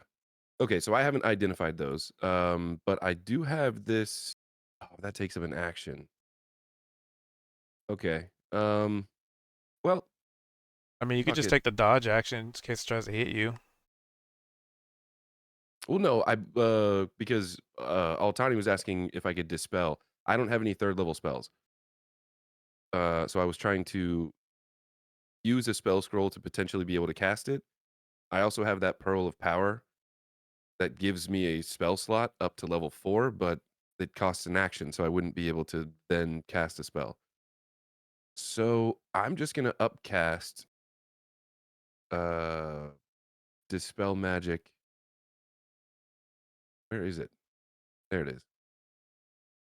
I'm gonna upcast it to level 4 and attempt to cast it on the chest. That is Oh, that's easy. It's whatever is dispelled. okay.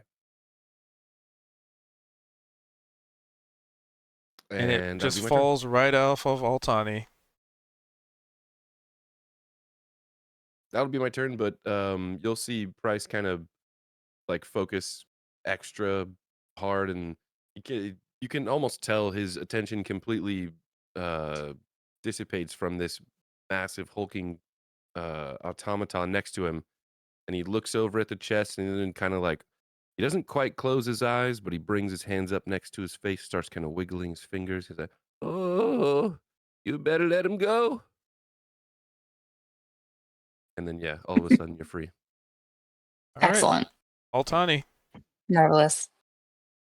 Well, just as I'm getting ready to like yank my hand off, it comes loose. So I probably stumble back a little bit. Feel like, hey, that worked. Thanks, Bryce.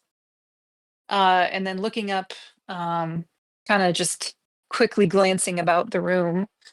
I'll see they're still fighting the guy, right? Yep. Well, then I'll turn to him and be like, I thought you were here to help. And I'll attack him. Vaimak, please help. Thank you. Mm-hmm.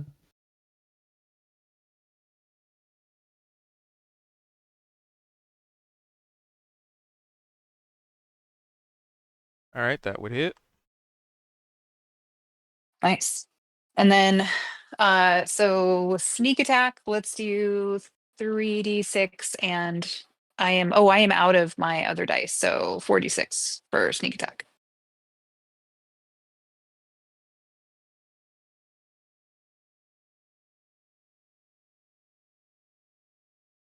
All right, feel free to describe how you disassemble Johnny Five. Well, I see them, wailing away, trying to take him out. And, if Price just used up the very, very last of his magic to help get me free, I want to make sure they're covered and safe. So you guys see me kind of like, as I stumble back, nearly like throwing myself over because I'm about to like yank my hand off this thing and suddenly it comes off on its own.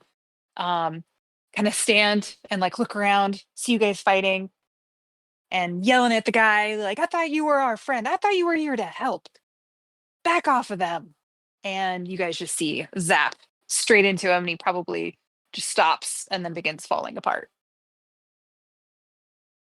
Like, oh, well, that was easy. Because I wasn't participating in any of the rest of the fight. So I'm like, oh, one hit. Cool. Done. You guys okay? And start looking around, make sure everybody's all right. Probably looking for Gnome because he might have a head wound, a head injury. Oh. That was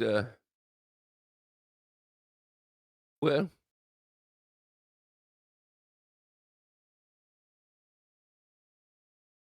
we accidentally came here, and then we should probably leave. Because Vimac Yeah, is straining probably. to keep the door open. I thought you said that it had stayed open. Oh, that once it was open, it was open. It Is it was still straining to close? Well, he's. I'm just picturing like he's trying to hold it, like thinking it's gonna fight against him. Because he's like, I'm And still then holding it's the door not. open. He's just like, He's just fighting against the wall. Yeah. Amazing. Just picturing him Well- postured up, like back to where this, sliding piece would be, just straining up against, just pushing against this wall. Right. Just Eldritch blasting the shit out of this thing. Contamination breach. Contamination breach. We better get out of here, guys. Yeah, we should probably go.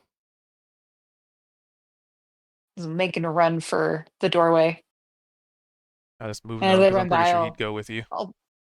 I'll pat Vimac's arm, and be like, Hey, thanks, Big V. That was really helpful. Thanks for keeping the way open for us.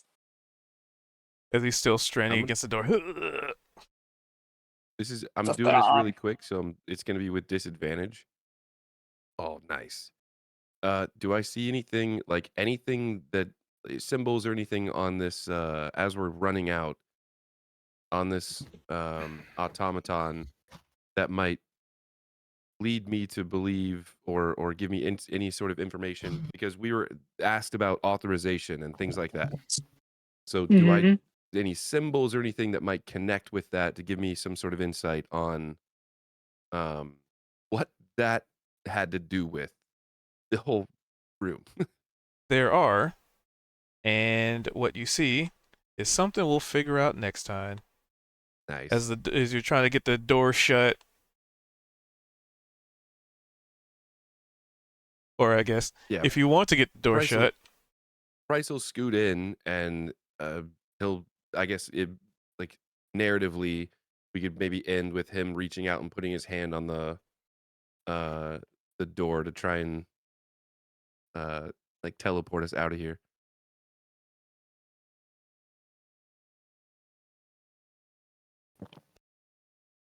make sure I put the death marker actually in the combat so I can check that. What? In. Yes. That. All right. So yeah, and then next week I'll be curious to learn what Price would have seen that I didn't see when I was looking for writing and symbols earlier before the panic had set in. Yep. Have it, so I'd say like with the 20, it has something to do with what was like as it was falling apart, like what's on the something you notice like that's internal to the creature that kind of rolled out or you spotted on the way out. Mm. Nice. Nice. Because if you're gonna have Interesting. something important in something like that, you're not just gonna put it on the helmet. Clearance No, number that's treason. 4379, and you put it right on the most blatant like Nobody's gonna surface. know. Who's gonna know? Yeah, nobody will know. No one's gonna know. It'll be fine. Okay, And so nobody I will grabbed the say, umbrella. if there's something that's, we'll see what happens next time. But it almost kind of sounded like you're alluding that like something fell out of this creature, and if Or Price something became noticed, visible. Yeah. yeah, I'm saying if Price noticed something like tangible, um, he might try and grab it while on the way out to further investigate it. So, But that'll be for next I'm- time. yeah, we we'll might see. roll Yeah, it back a that'll be- little bit, but Yeah, that'll be fun. we're We can go way off of over. this, Well, and Oh, yeah. also, I'm getting with the whole thing of there possibly being some type of identifying mark in there. I'm getting like mental throwbacks to was it Full Metal Alchemist with his Mhm. brother Al in the suit of armor. Alphonse, yeah, Mm-hmm. love it. Oh, Such a good show. You nice. killed Alphonse. That was a good show. Wow. Hey, No. evil Alphonse. His brother's gonna find you now. Hey, Al He was wasn't controlled evil. by a homunculus. Right, exactly. It was no longer Al.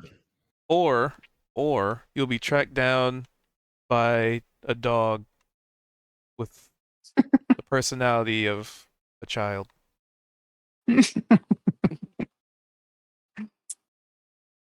Well, and on that note, not doomful at all. That was fun. So we Yeah, got that was some chaos fighting in. That was interesting. I'm interested to see what else we figure out about this place. But Mm-hmm. well, thanks guys, and have a Yeah, good that was night. fun. And we'll see you next week. I'll take care. Yeah, I'll see you soon. All right. All right. Bye. Bye. All right. So for y'all's out there in the interwebs land, yeah, so that is our game. We went over a little bit late, but sometimes it do be like that. Some combats will just be that way, especially sporadic ones. I'm testing something for this little area, so I'm learning. I'm learning. Also, new system. So, yeah. Testing some mechanics, testing some gameplay stuff, DM side things. I probably could have done a couple things a little bit differently. Work in progress. Work in progress. We learn as we continue to hone our craft. Anyway, with that being said, it's kind of unfortunate a couple of people were kind of sort out of the fight, but at the same rate, it's like then there's a charm thing. It's like then there'd be like 3 people out of the fight, and then that's just like, all right, that that's a bit crowd control-y. I have to reel that in a little bit, but also the rule is probably intended as charm is if it attacks you, it should end the effect. So I think that's only fair. And they failed their saves for the bubble thing. So, there was that too. They were trying to figure it out. And this was only like, what, 3-4 turns? That makes sense. Anyway. With that being said, thank you guys for being here. Thanks for hanging out. Thanks for chilling and chit-chatting. Let me make sure I have the scene here. I'll just use this one. So we do this every Wednesday at 5:30 Pacific. Sometimes we start about 5 or 10 minutes after, just getting things wound up. Hold on, let me give you guys a proper view. There we go. But yeah. For those of you on the Ubles Tubles, I usually try to have these VODs up on by Mondays. And we do this over on Twitch. So Twitch TV/Q222 for inquiring minds. And yeah, I think that's pretty much the announcements in a nutshell, Josh. So let's send you off. Somebody.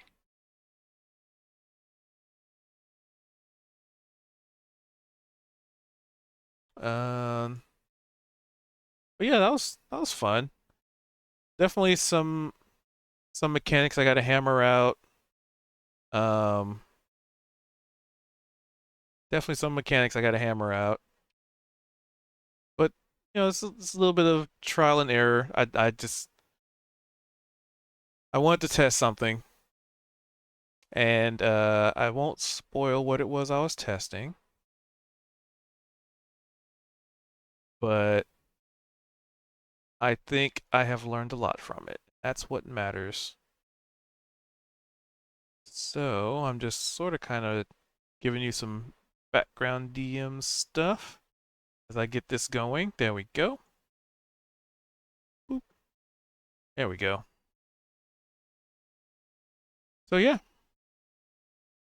So the idea is I'll be back at it tomorrow, Thursday, at the usual variety stream time. 6 o'clock Pacific is the goal. And yeah, we're probably gonna be like doing some games. Like totally. But yeah, they got trapped in the bubble. I mean, they got a lot done, I think, even for a combat. They discovered the elevator, they discovered contamination, whatever that means, which that's gonna be fun. Let's see. They fought an automaton. At the end, they're gonna learn something with that roll, but it was just kind of late and people had to dip. And they got some random vials of liquid. I think they got a good bit done in 3.5-ish hours. I think so. Anywho, that being said, the timer's ticking down, and y'all's will be on your way shortly. So I hope you have a wonderful morning, evening, or whatever it is in between for you, and hopefully catch you again tomorrow. But until then, farewell.